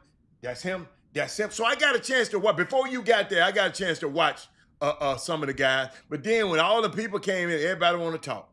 So, but I did see Kaminga's little brother and number 49. I told number 49, I like that little guard. I'm gonna find out who he is. Number 49. I love him. I love number 49. If you got him, that's my man. That's a little kid from California. Oh, you from California? Okay. Yeah, I like him. I like it. Them the two that stuck out to me. Yeah, I got there, of course, Thursday. So a lot of times when it's camps like that, and you don't get there and you're not watching from beginning, it's really hard, if you are, because there's, in this situation, we're talking about the junior Nike EYBL, I'm sorry, the Nike junior EYBL camp that took place this past week at University of Houston. Top 8 graders in the country from various cities all came under one roof to show and prove and to put games with names. And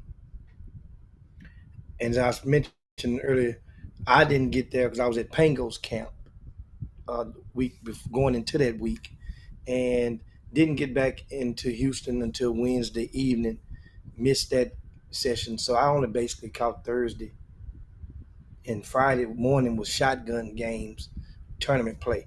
So what I do is when I come into camps and situations like that, I go and I get a couple of guys and I ask them who I need to see. And rather than try to play catch up, but just got to, not one person, I ask 2 or 3 or 4 guys who I need to see, who you like. And as you go, who do you like? So yes, if you see me talking, that's the talking I'm doing and the listening. But I try my best to strongly advise these younger folk to try to isolate yourselves, and so that you will prevent yourself from getting caught up into the addiction of doing so much talking when you're supposed to be evaluating. And I've been there, done that. I get it. But the thing is, there are some people that's obligated. It means you basically, you're getting paid to provide a firm intel. And in situations like this, when you're a lot of people seeing this much talent under the same roof on the courts at the same time, sometimes it's hard for them young people or anybody in high school or middle school to put up a consistent level of outstanding performances because think about it like this, Adam. How many of those kids you think have played against that much talent back to back to back to back to back, no matter what position in their life? That's the 8th grade. You got to look at it like that. That's not an easy thing. Don't they play on the EYBL? Yes, but that much talent back to back to back to back, meaning those are the top of each team. Yes. Okay. You know who I did mess with though? John Morant dad. I like him. I like him. T. Morant. But keep going. But guess what? The only reason he was there, Jimmy, he said the daddy of the kid couldn't come, so he didn't want the kid to come by himself. That's cool. That's cool. But keep going. I'll just let you know. That's what he told me. And so, so I look at, you got to factor that in. So as you're evaluating these kids, it's basketball. It shouldn't be like as a final exam, you flunked, you failed. No. And some people, man, he ain't, dude. Oh, wait a minute. It was people. See, I didn't talk to no people like that. So well, I mean, it's like, yeah. You hear different thoughts, and you go and then you. So I like everybody. Jimmy, I'm gonna tell you. Let me help you out to a guy. See, it ain't about. I love basketball. All right. When I go there, I ain't getting paid to go in there to do that. I'm going because I want to watch the best 8th graders. They telling me they good.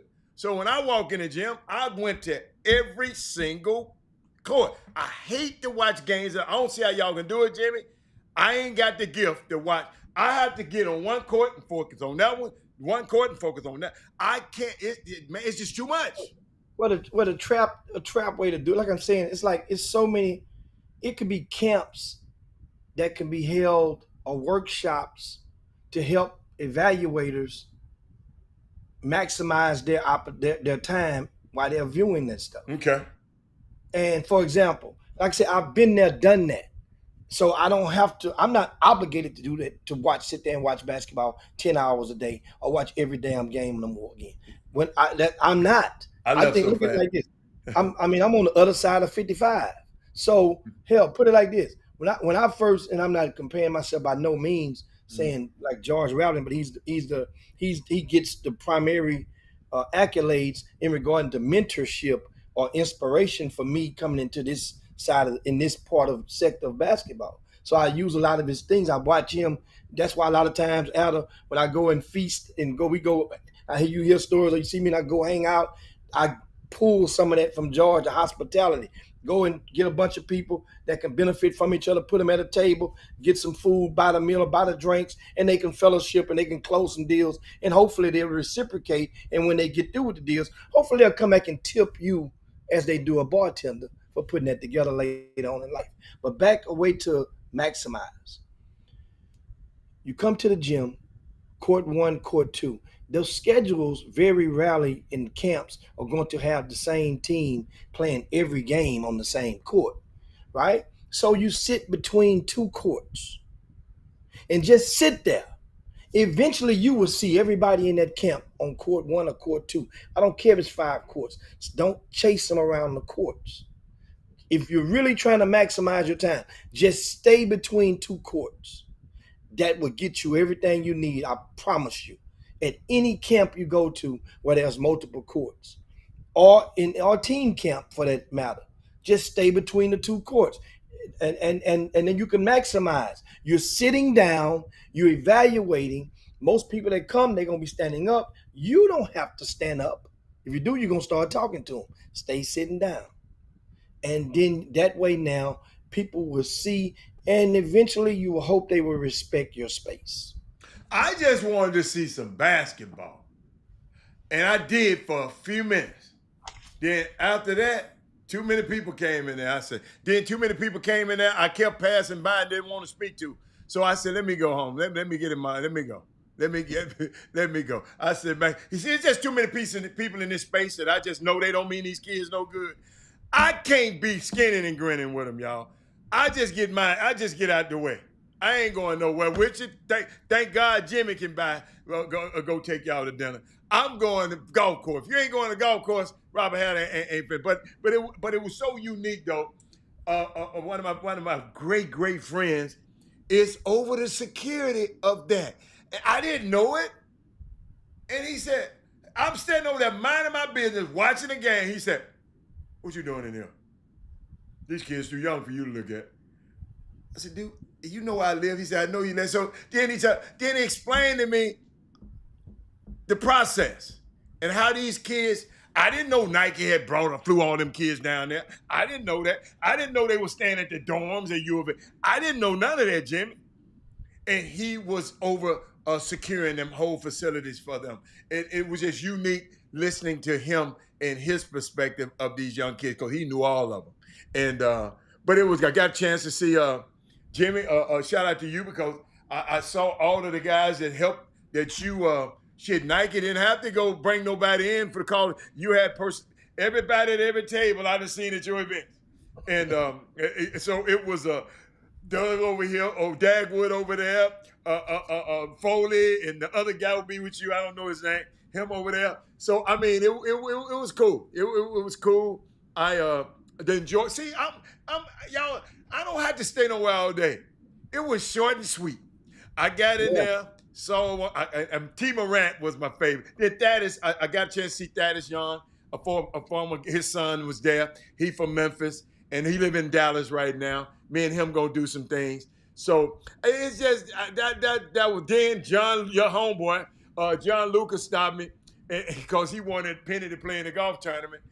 He had me later on this month. Man, which one of these men want Penny? Man, that man showed me Penny got 20 numbers to John. I said, John, I said, go through them. Let me see. I'll tell you which one. I said, John, you need to erase all of these other numbers. He ain't got them no more. I said, this the one right there. So he called Penny right there on the spot. Hold up, Jimmy, you know how some people, you find out the right number. John called the man right there on the spot.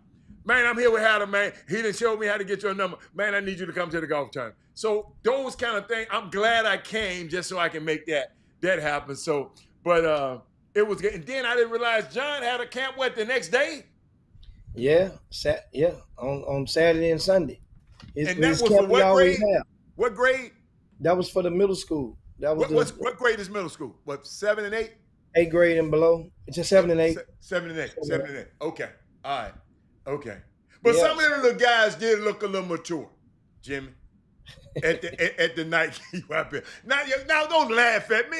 Some of them looked a little mature. Maybe they just grow early. It's okay.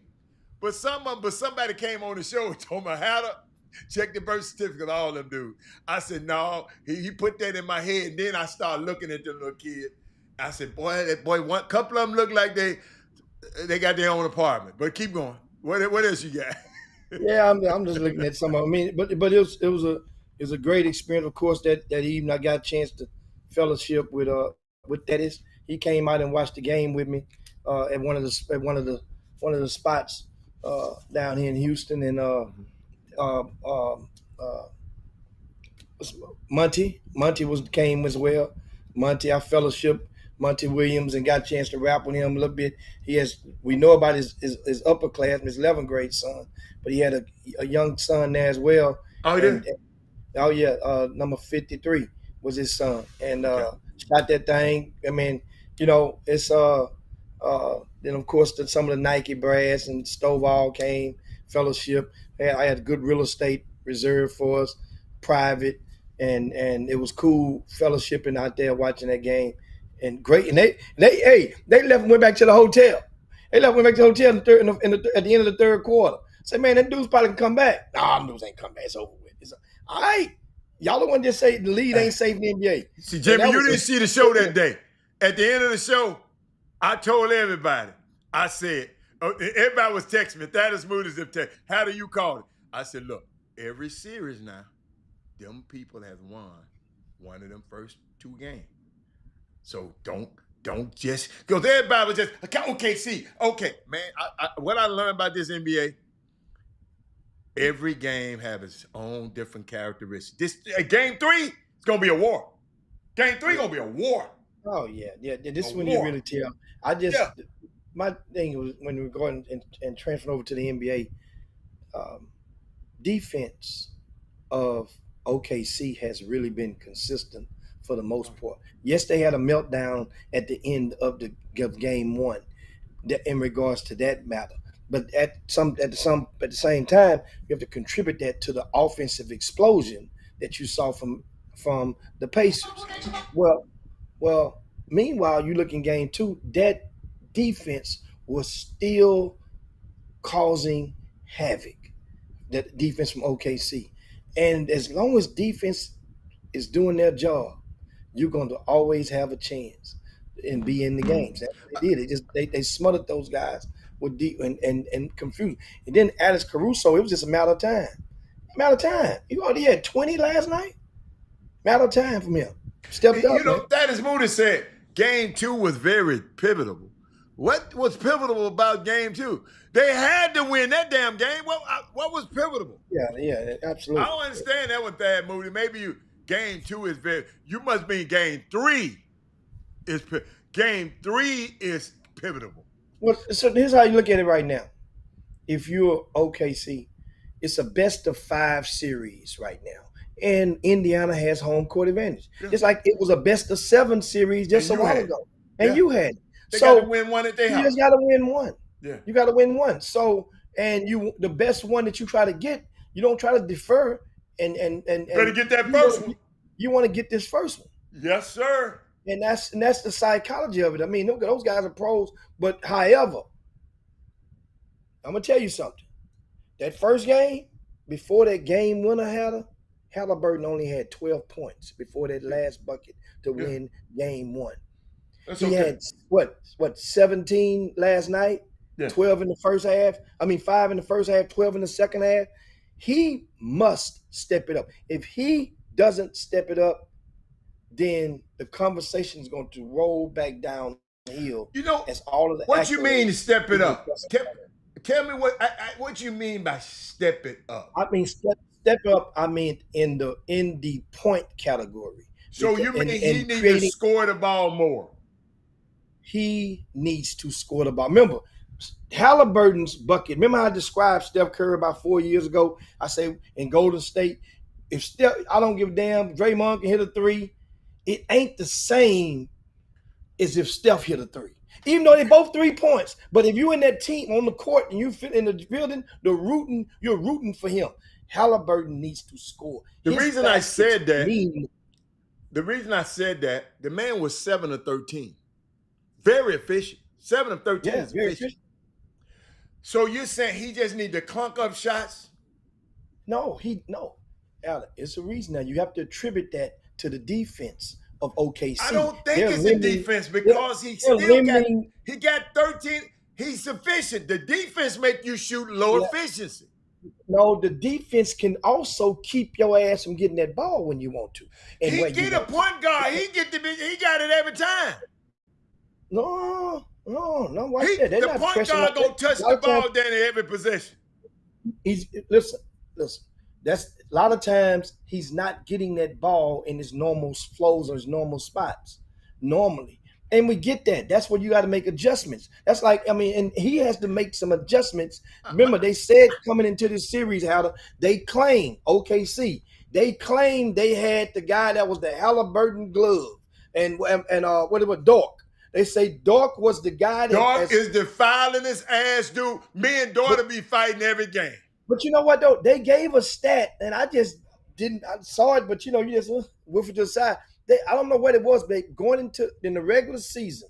Yeah, I told you 123-10. He didn't score for 10 points. 103. So now it's proving Halliburton still has time to nix that, but it's proving right now that this dude really has your number. All I want Halliburton to do is win the game. I don't care how many numbers he got. He needed. If I was me, I'm playing my game. If you win, then here's the thing. That's why I tell you all the time. I didn't expect for him to win 2 games, Jimmy. Bad games don't matter when you win. That's what I'm saying. He had 12 points. Luckily, they won that game because if Indiana don't win game 1, it don't count. So get what? Hold up, Jimmy. If they won game 4-1, maybe Halliburton would have beat him in game 2. So I don't want to go there. No, I'm just looking back at both of them as a bundle. 17 points, 14 points, 31 combined points. You're averaging 15 and a half. 15 and a half. But we're really talking about the wrong person. Pascal Siakam was 1 for 3 for 11. We ain't said nothing about that. Neesmith, talking about he done shooting this person in the NBA. He was 5 for 12. And Miles Turner was 6 for 12. That's decent. And Nimrod was okay. But everybody else didn't shoot what. I'm just saying, we talking about Halle putting them in positions, man. No, Halle got to do more. No, no. He didn't do more the first game and they won. Understand something. It came down and that was a collective effort from the team. Luckily, everybody needs a little luck. I'm not blaming Halle. I ain't blaming Halle. No. Halle, if they're 0-2 right now, which they're not, if they're my 0-2, auntie had a scrotum, she'd be my uncle. They are tanked. The world is going to hit a lightning rod to Halliburton's ass for only averaging 15 and a half points. So why didn't the world like Shai Gilgeous-Alexander, the MVP, for losing the first game? Why didn't the world light him? And he missed the last shot, and nobody said nothing because he had almost 40. I don't care nothing. If you gonna get your ass whooped, Allen, eat. We always say that. Not them for kids, not for these grown folk. For grown folks as well. You better eat. If you're going down, if you're gonna get whooped, you better eat. If you don't eat, then guess what? Everybody gonna get on you. Look at New York City in Cat Towns right now. He didn't eat in that. The man shot 30 points and he got 30. So he got 30 points off 30. That's not good. Shea Gilgeous was out of time. He had 30 shots and got 38 points. You That's talking about not that great. in the game they lost, he had more than In the 30. game they lost, he had 38 points, but he shot the 38. ball 30 Yeah. times and then hit for 14 times. What the hell, That's not good. No, yes, the rule of thumb, that's not excellent. But the rule of thumb is 1 point Jimmy, per field goal for the attempt.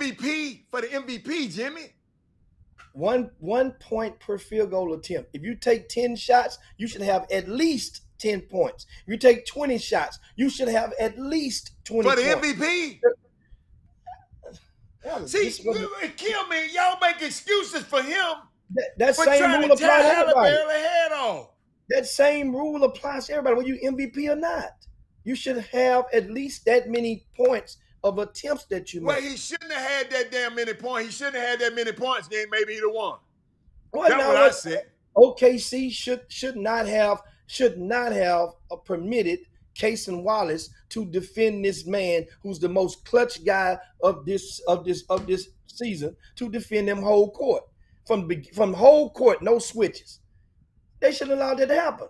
If that's the case, that's Man, the case. you've been watching them show. Man, every time I hear somebody I ain't say that, watch no show. I don't watch no show that said that. you sound like them.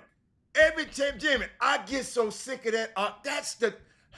They shouldn't have had him. No, because I'm saying if Dart was your killer. Hold on. Dart should have been got right on Cason Wallace got put in the lineup. They took Hartenstein out so all the guards can match up with each other. So if that Dart was the reason.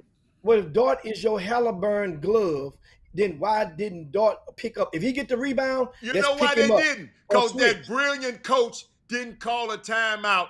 Didn't call a timeout and let him set it up on it. He just said, "Go, Halle, go." That's what I'm saying. Go, Halle, go. But I'm saying, yes, that's on the other end. That's Indiana's coach didn't call a timeout. You talking about? I'm talking about OKC though. Sometimes I'm saying so. A lot of times those are professionals. Those are the best in the world.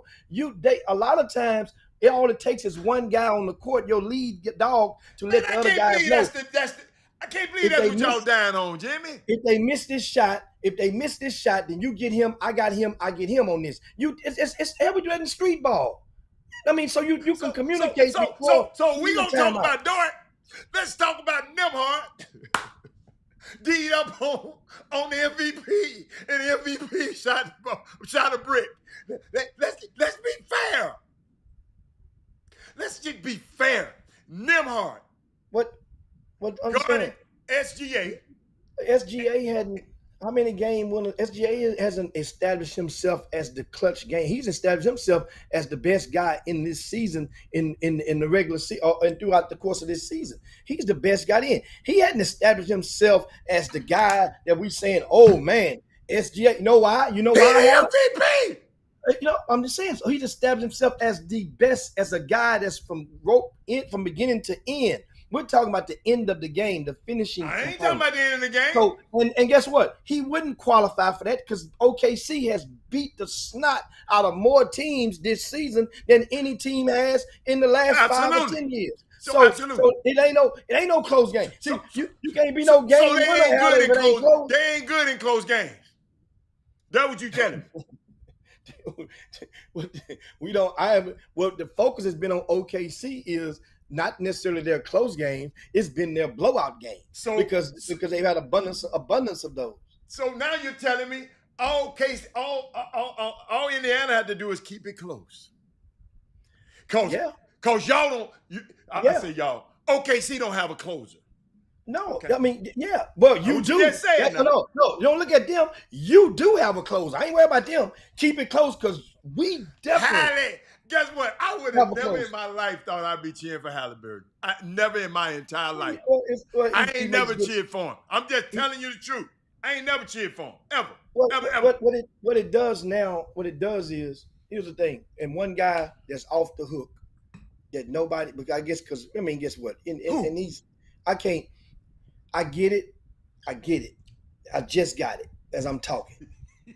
And whereas, if I'm about to say, one guy that's been necessarily nobody's really saying much about it. Who? But and I get it, and I say I get it because he has been an advocate for a lot of social issues.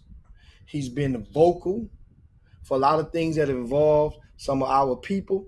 But at the same time, he made an error, and we know it was an error in judgment, and that is Steve Kerr on that Olympic team. Remember, this is when it happens.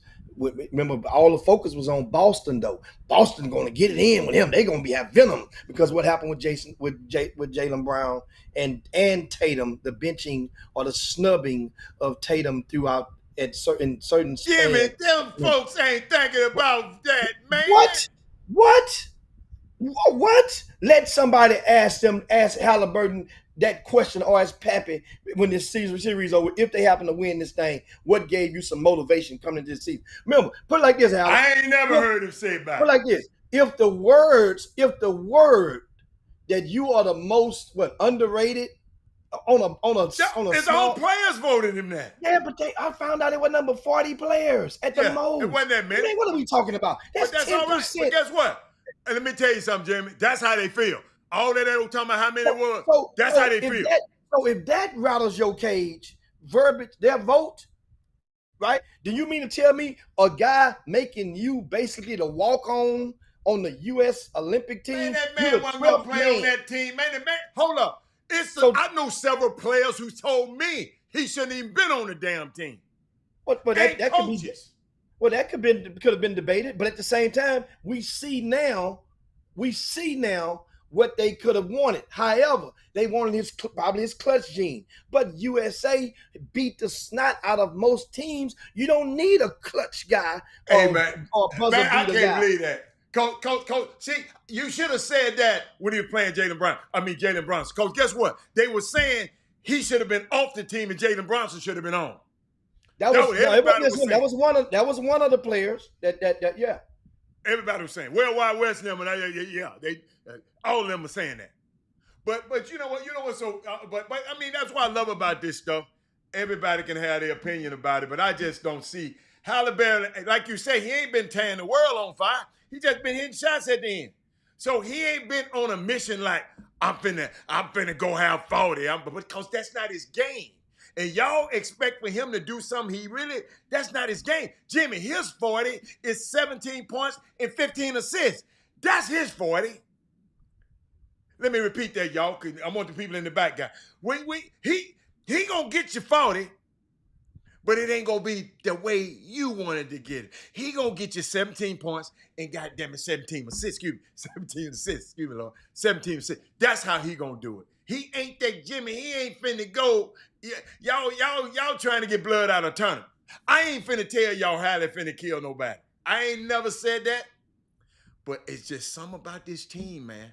And that Rick Carlisle that ain't nobody been talking about, ain't nobody been mentioning, the way he's putting these guys in position. If the game come down and be close, he gonna tear Dagnall head off. That's the only thing I'm watching. So y'all, let's look. If the game a blowout, we already know they gonna win. But if it's close, I'll take Rick Carlisle over Mark Dagnall. That's just me. Just watching the game. It ain't no big deal.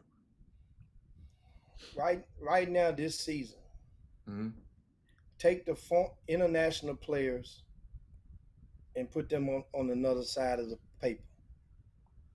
Looking back at this season right now, what American would be the American MVP of the NBA season this year? Right now, if you look at it from beginning to end. I would say Tatum. This season. Yeah. Did you look at the rest of the season? Jimmy, they had the second best. They had one of the third best record come behind Cleveland. I would say Jason Tatum. Yeah. Donovan Mitchell. Guys like that who had a record, who took Cleveland, had one more game in Cleveland like LeBron was winning. That's just me. I'm not saying Ant-Man. I didn't think Ant-Man was the best player all year. That's just me. I'm going with Jason Tatum. There had to be a reason for you to ask that. Please tell the halftime show that Hallie's 40, that's his guy. Hey, they put me on ESPN halftime. I hold my own now, T. Brent. Hey, me and Big Perk will be working them folk. But he said Donovan Mitchell. He said Donovan. Jimmy, who you got? Who you got? You asked the question for a reason.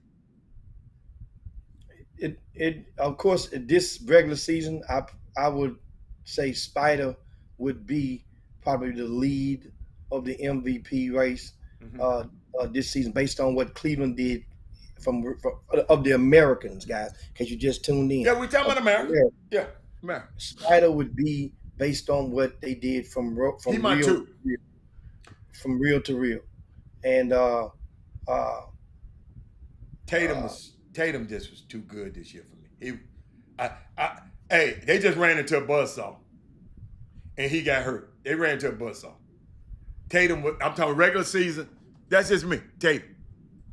You said Spider, Ant-Man. Nah, y'all gonna have him.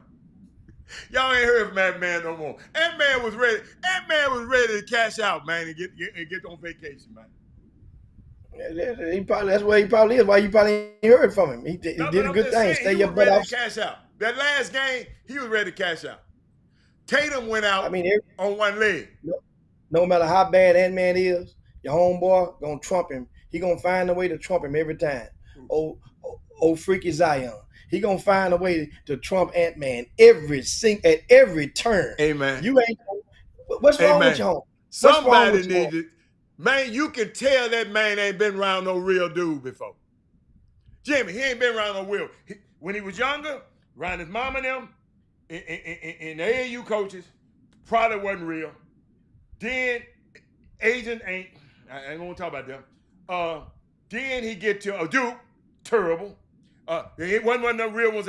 The man ain't never been around no real one. That's why he think he can use this little man. Boy, that man there, oh my, dude. It's some people. Y'all, let me tell y'all something. Y'all better listen to this. It's undefeated. Y'all need to, some of y'all just not equipped to handle women. Y'all can get them, but y'all don't know. Especially these girls y'all mess with. These girls be having y'all sized up. Y'all think Jimmy, some of these dudes think they cute. Shit, they like them because they cute. Some of these guys in power, that man said the man is autistic. Stop that, man. That man ain't autistic. But Jimmy, some of these, I never forget. I can't tell you his name. He told me one time, he said, Hatter, I know why these guys like me. Why he say? Huh? He said they look to see I make $1 million a year. This was way back then. He said they see that $1 million a year. I looked lot better with that meal a year. This was way back. This was just 30 years ago. I said, but he understood it. These new guys think, and Jimmy, this is where they get these girls from, right here. This is where they get them. That Instagram. They slide into their DM. They fly them out. Jimmy, it's a group of girls out there, Jimmy. It's just Jimmy. Just want to be flew out, get knocked off. Buy me a couple of gifts, me and my girls, and send me back home. Jimmy, I call them the fly out girls. It's a group of them. But there's a market for that. Those guys. Yes, it is a market for it. Those young guys are actually doing that. Before it was being talked about, it was only a select few. That's a norm. And remember we talked to basketball moms, basketball wives, and they even know, because every team, every NBA team has an organization or sorority of basketball mothers, basketball wives. Yeah. Now, from what I was told multiple times, a lot of the wives don't really look at the girlfriends in the same capacity. No, they don't. It's like you online right now, but you ain't went over. Yeah. You're not. But that's not fair. That's not fair, and that's not right. I don't care about that. But what I'm learning though, Jimmy, the mamas ain't got no control. Them wives, them dudes that got so much. Man, I'm gonna just give you one subtle. I'm gonna give you a subtle one. They had Kawhi Leonard, Serge Ibaka on Serge's show. Serge was cooking up all that old nasty ass food, Jimmy. Right? All that nasty food. So the question was he asked Kawhi, who is your, y'all listen to this now, who is your celebrity crush?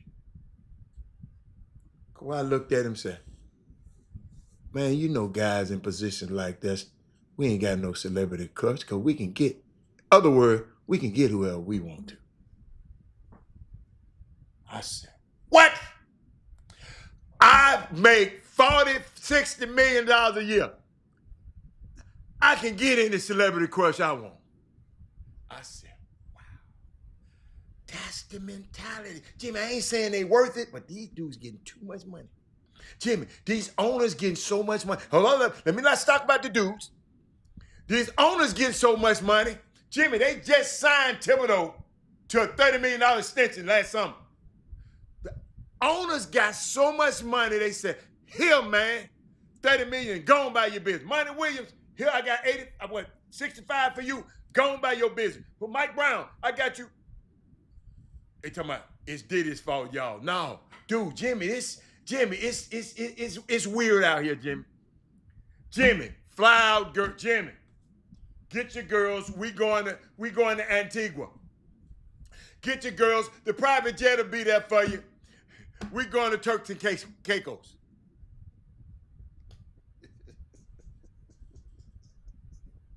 Jimmy, it's rough out here, man. Look at you. You trying to think of something to come back in so we can get out of here. Because it's late. I was looking at the list, and we talk about this on tomorrow. Yeah. I was thinking about our opinions, and we let people's opinions make us do crazy things. Give me one. When it comes to rankings are people's opinion. Yeah. We allow other people's opinion to make us do and say crazy stuff. And here's a prime example as we get ready to land the plane. The college basketball report put out, it's an intriguing topic, the top 30 one and done players of all time, of modern day history, put it like that. The top 30 one and dones, meaning that in college, you're one and done, right? The top 30, not the college. What I'm assuming, looking at the list, has more weight than what you did as a pro. They should have just say that. I would put that as a disclaimer. You can just tell by the list. So here's what I'm just going to read you off the top 10, and we go from there. It's in a good way. This is the top as in good? Mm-hmm. Okay. And good, hold up, Jimmy, I'm sorry. Good is what they did in the NBA? Well, they say one and done. It's one and done. So one and done meaning. So that means you were valuable in the NBA. Okay, my bad. No, okay. Well, I guess based on this list, I'm going to assume it's based on what you did in college, your value. It has to be. That's to even get his list a chance. Okay. Because if it's in the pros, Haller, you'll see why I say it can't be pro. I got you. Well, matter of fact, I'm just gonna start at number to make this thing good. I start at number 15. Okay. John Wall, Kentucky. Jimmy, everybody want to hear. Hold on. Remember now, you know me. It ain't the rank, it's the range. So John Wall is in the 15-ish. That was a hell of a time. I get it. Was Jimmy. Now, here's the thing. I'm not disagreeing with John Wall. Hold on. Just watch this though. When you get up this chart, and you guys that are watching too, this is going to be fun. We'll take this one. We'll come back on this one tomorrow. This will be your homework assignment.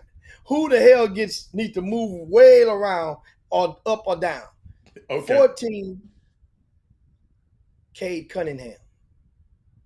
Okay. 13, Jahlil Okafor. Okay. Duke. Number 12, Trae Young, Oklahoma. No, Trey was. I That's what mean, I'm to saying. y'all, I ain't never liked this game. Trey was box office. So I think it has to have box office in there as well. I know, Trey, Jimmy. I just didn't like his game, but keep going. Trey made, yeah. Okay, number 11, Ben Simmons, LSU.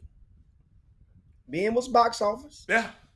But it don't say box office, so I don't know the description. Yeah, we got to have some parameters by the time tomorrow comes. Send me the 10, damn article. I'm gonna I'm gonna message them to see what are the parameters. Criteria. What's the ground Okay. That's why I tell you, whenever you do these types of stuff, if people just before you do it, just put the chalk on the grass so we'll know what type of field we playing on. Okay. Number 10, Marvin Bagley III, Duke. So remember now, I mean everybody else out of name, they put Marvin Bagley over everybody else out of just name. Jimmy, he was coveted. He was box office. Okay. Yeah, keep going. Okay. Number 9, Chet Holmgren, Gonzaga. Number 8, since we own some, since we eating that flavor ice cream today, Kevin Love. Oh, he was cold. Okay. Right? UCLA. He was cold. Right? He was cold. Number 7, Greg Oden. He was cold. He was cold. Remember, to me, it ain't the rank, it's the range. Yeah. And this name, my next name at number 6, is a guy that I think is way out of his range. Okay. Who? Number 6, Carmelo Anthony.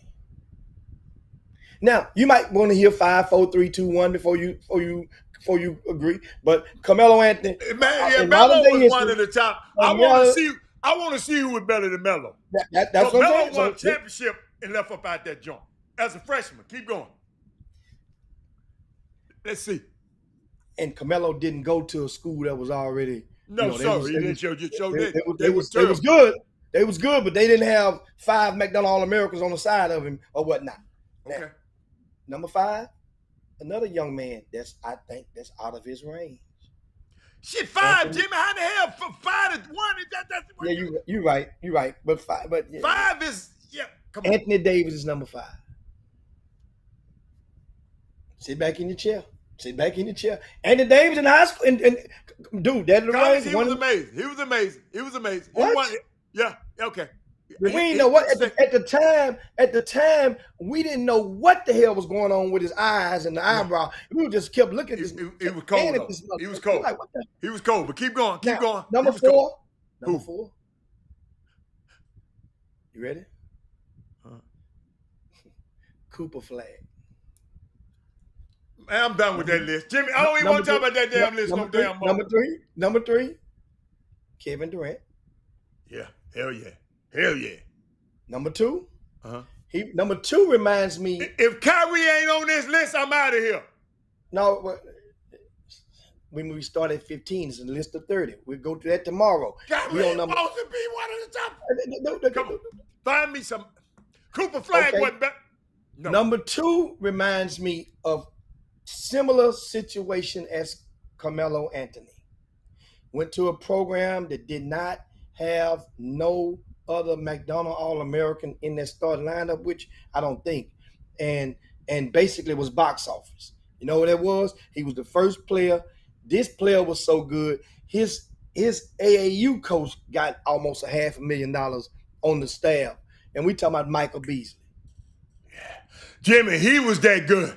He won. He one of them. Kansas went to Manhattan, Kansas. He one of them. And if you guys that never went to Manhattan, well, ain't nothing in Jimmy. But if you ever even looked at it and paid attention on the map, act like you're going to take a flight and take a drive from the nearest airport and watch and see what happens and where Manhattan, Kansas is.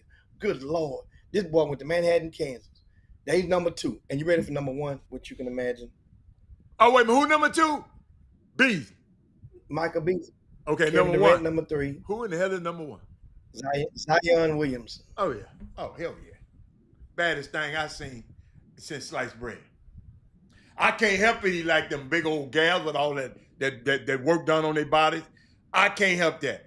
I told everybody on this show, my 2 players that I would pay, other than Bron them, take Bron them out, my youngsters, it was 2. Ja Morant and Zion Williams. Dude, I ain't never seen nothing like Zion in my life, man.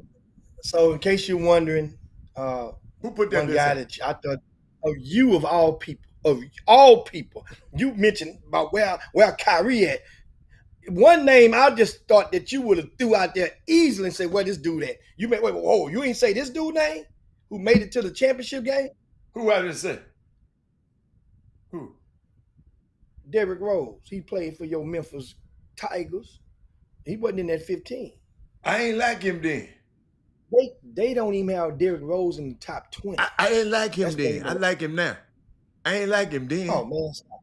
Derrick Rose, no. I man. said Derrick I Rose didn't was, like him. I'm talking about like you know how I am.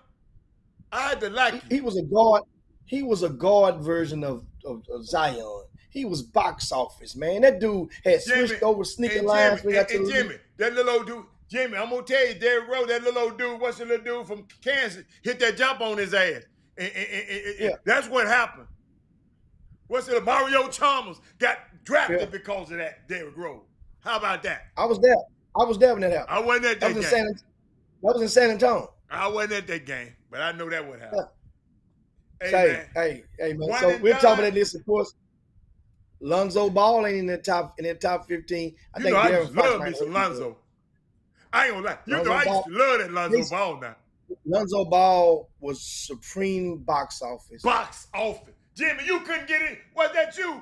No, LeBron couldn't get in the goddamn stadium. LeBron couldn't get in. I was in there. You was in there.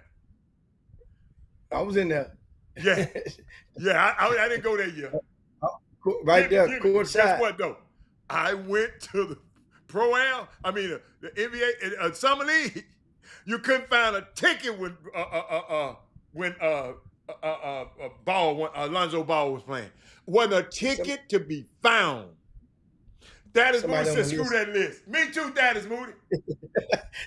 Somebody asked me, is Tyreek Evans on the list? No, Tyreek Evans not. Man, Lonzo Ball, Brandon Miller. This is from 16 on down for you guys real quick. Lonzo Ball, Brandon Miller. Brandon Miller was a bad boy. Yeah. Brandon Miller was a bad boy. Yeah. He was a bad boy. Yeah. He's bad right now. You can't, keep going. That's what I'm saying. I'm talking about in college. That one and done. DeMarcus Cousins. Yeah. Evan Mobley.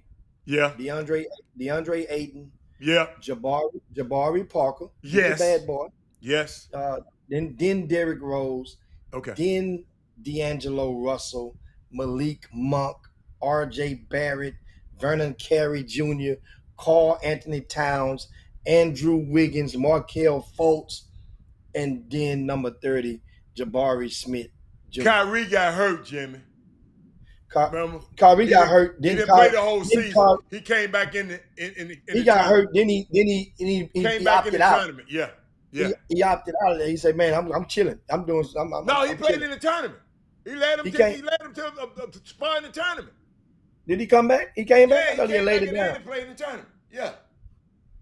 Yeah, man. That's the college basketball report. Who wrote that, man? Who is them? I don't never want to use that shit.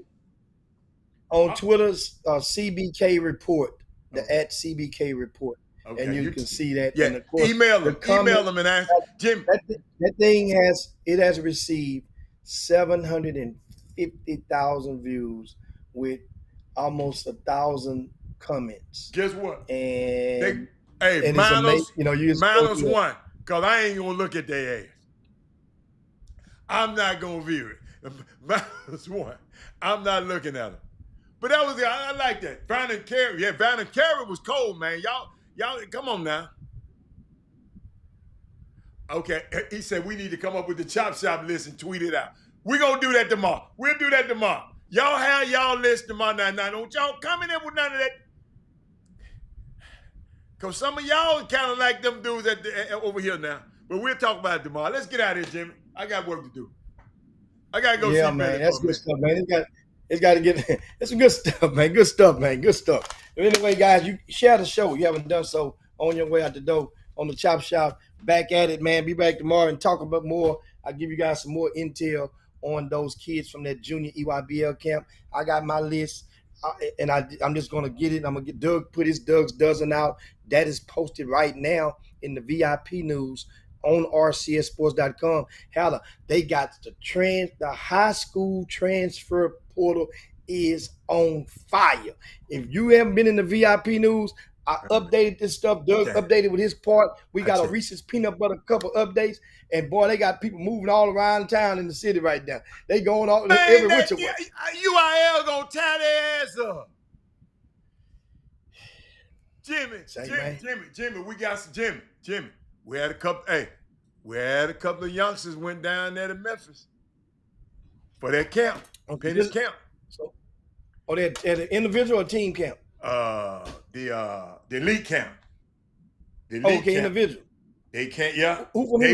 They've been invited back to the. They've been invited back to the point guard camp. Guess what, Jim? We'll talk about it tomorrow. When you get on tomorrow, we're gonna talk about it. We're gonna talk about it. Say it for tomorrow. Then I got a young cat.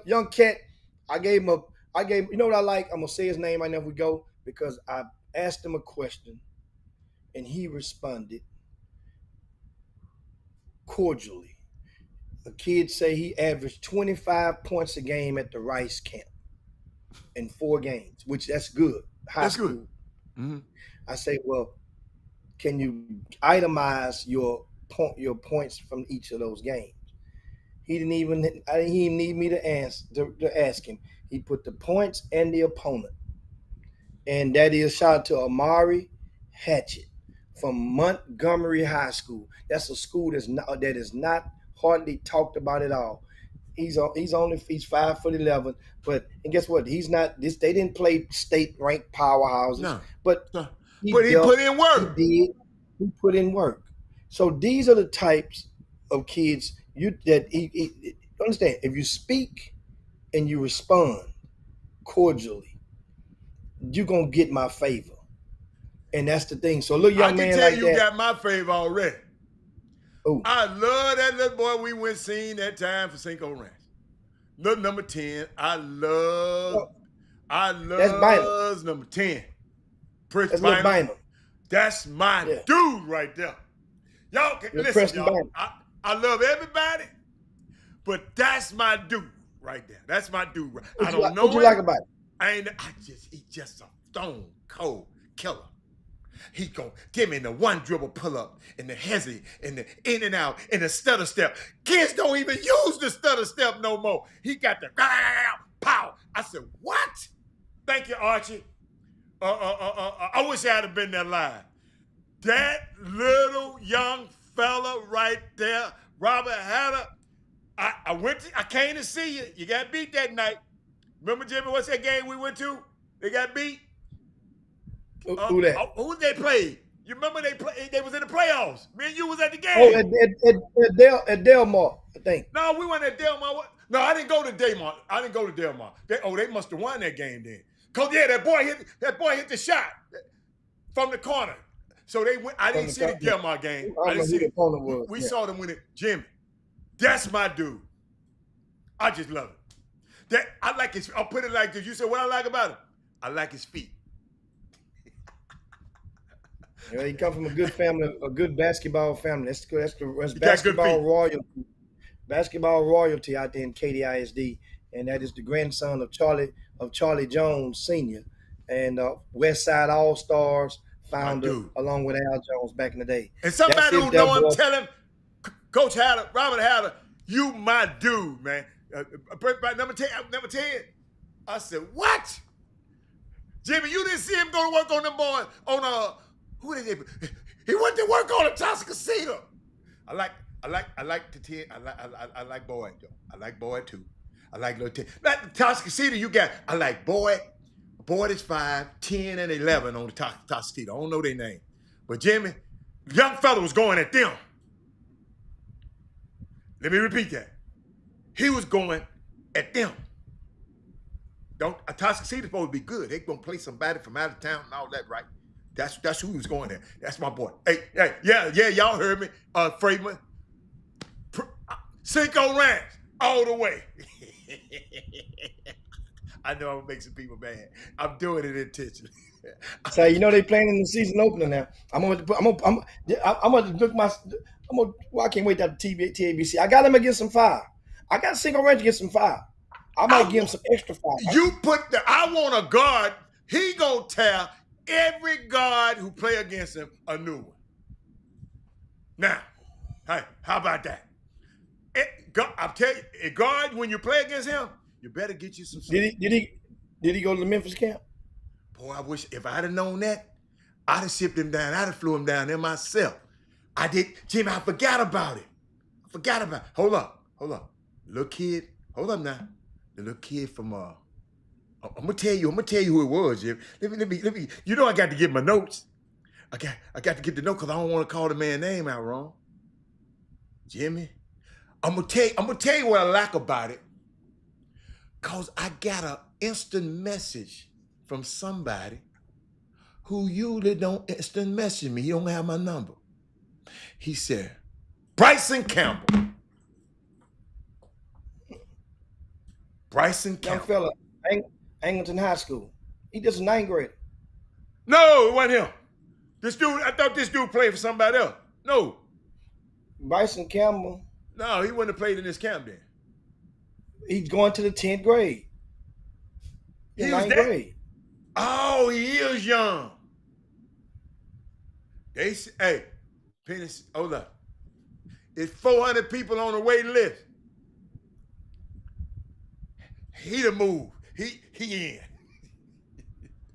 Hold up, man. Hold on, I gotta find these kids' names. See, the people were just thanking me for getting them in the camp. Jimmy, think about it. They tried to get in the camp too late. And they couldn't get in. Somebody called me. I said, okay.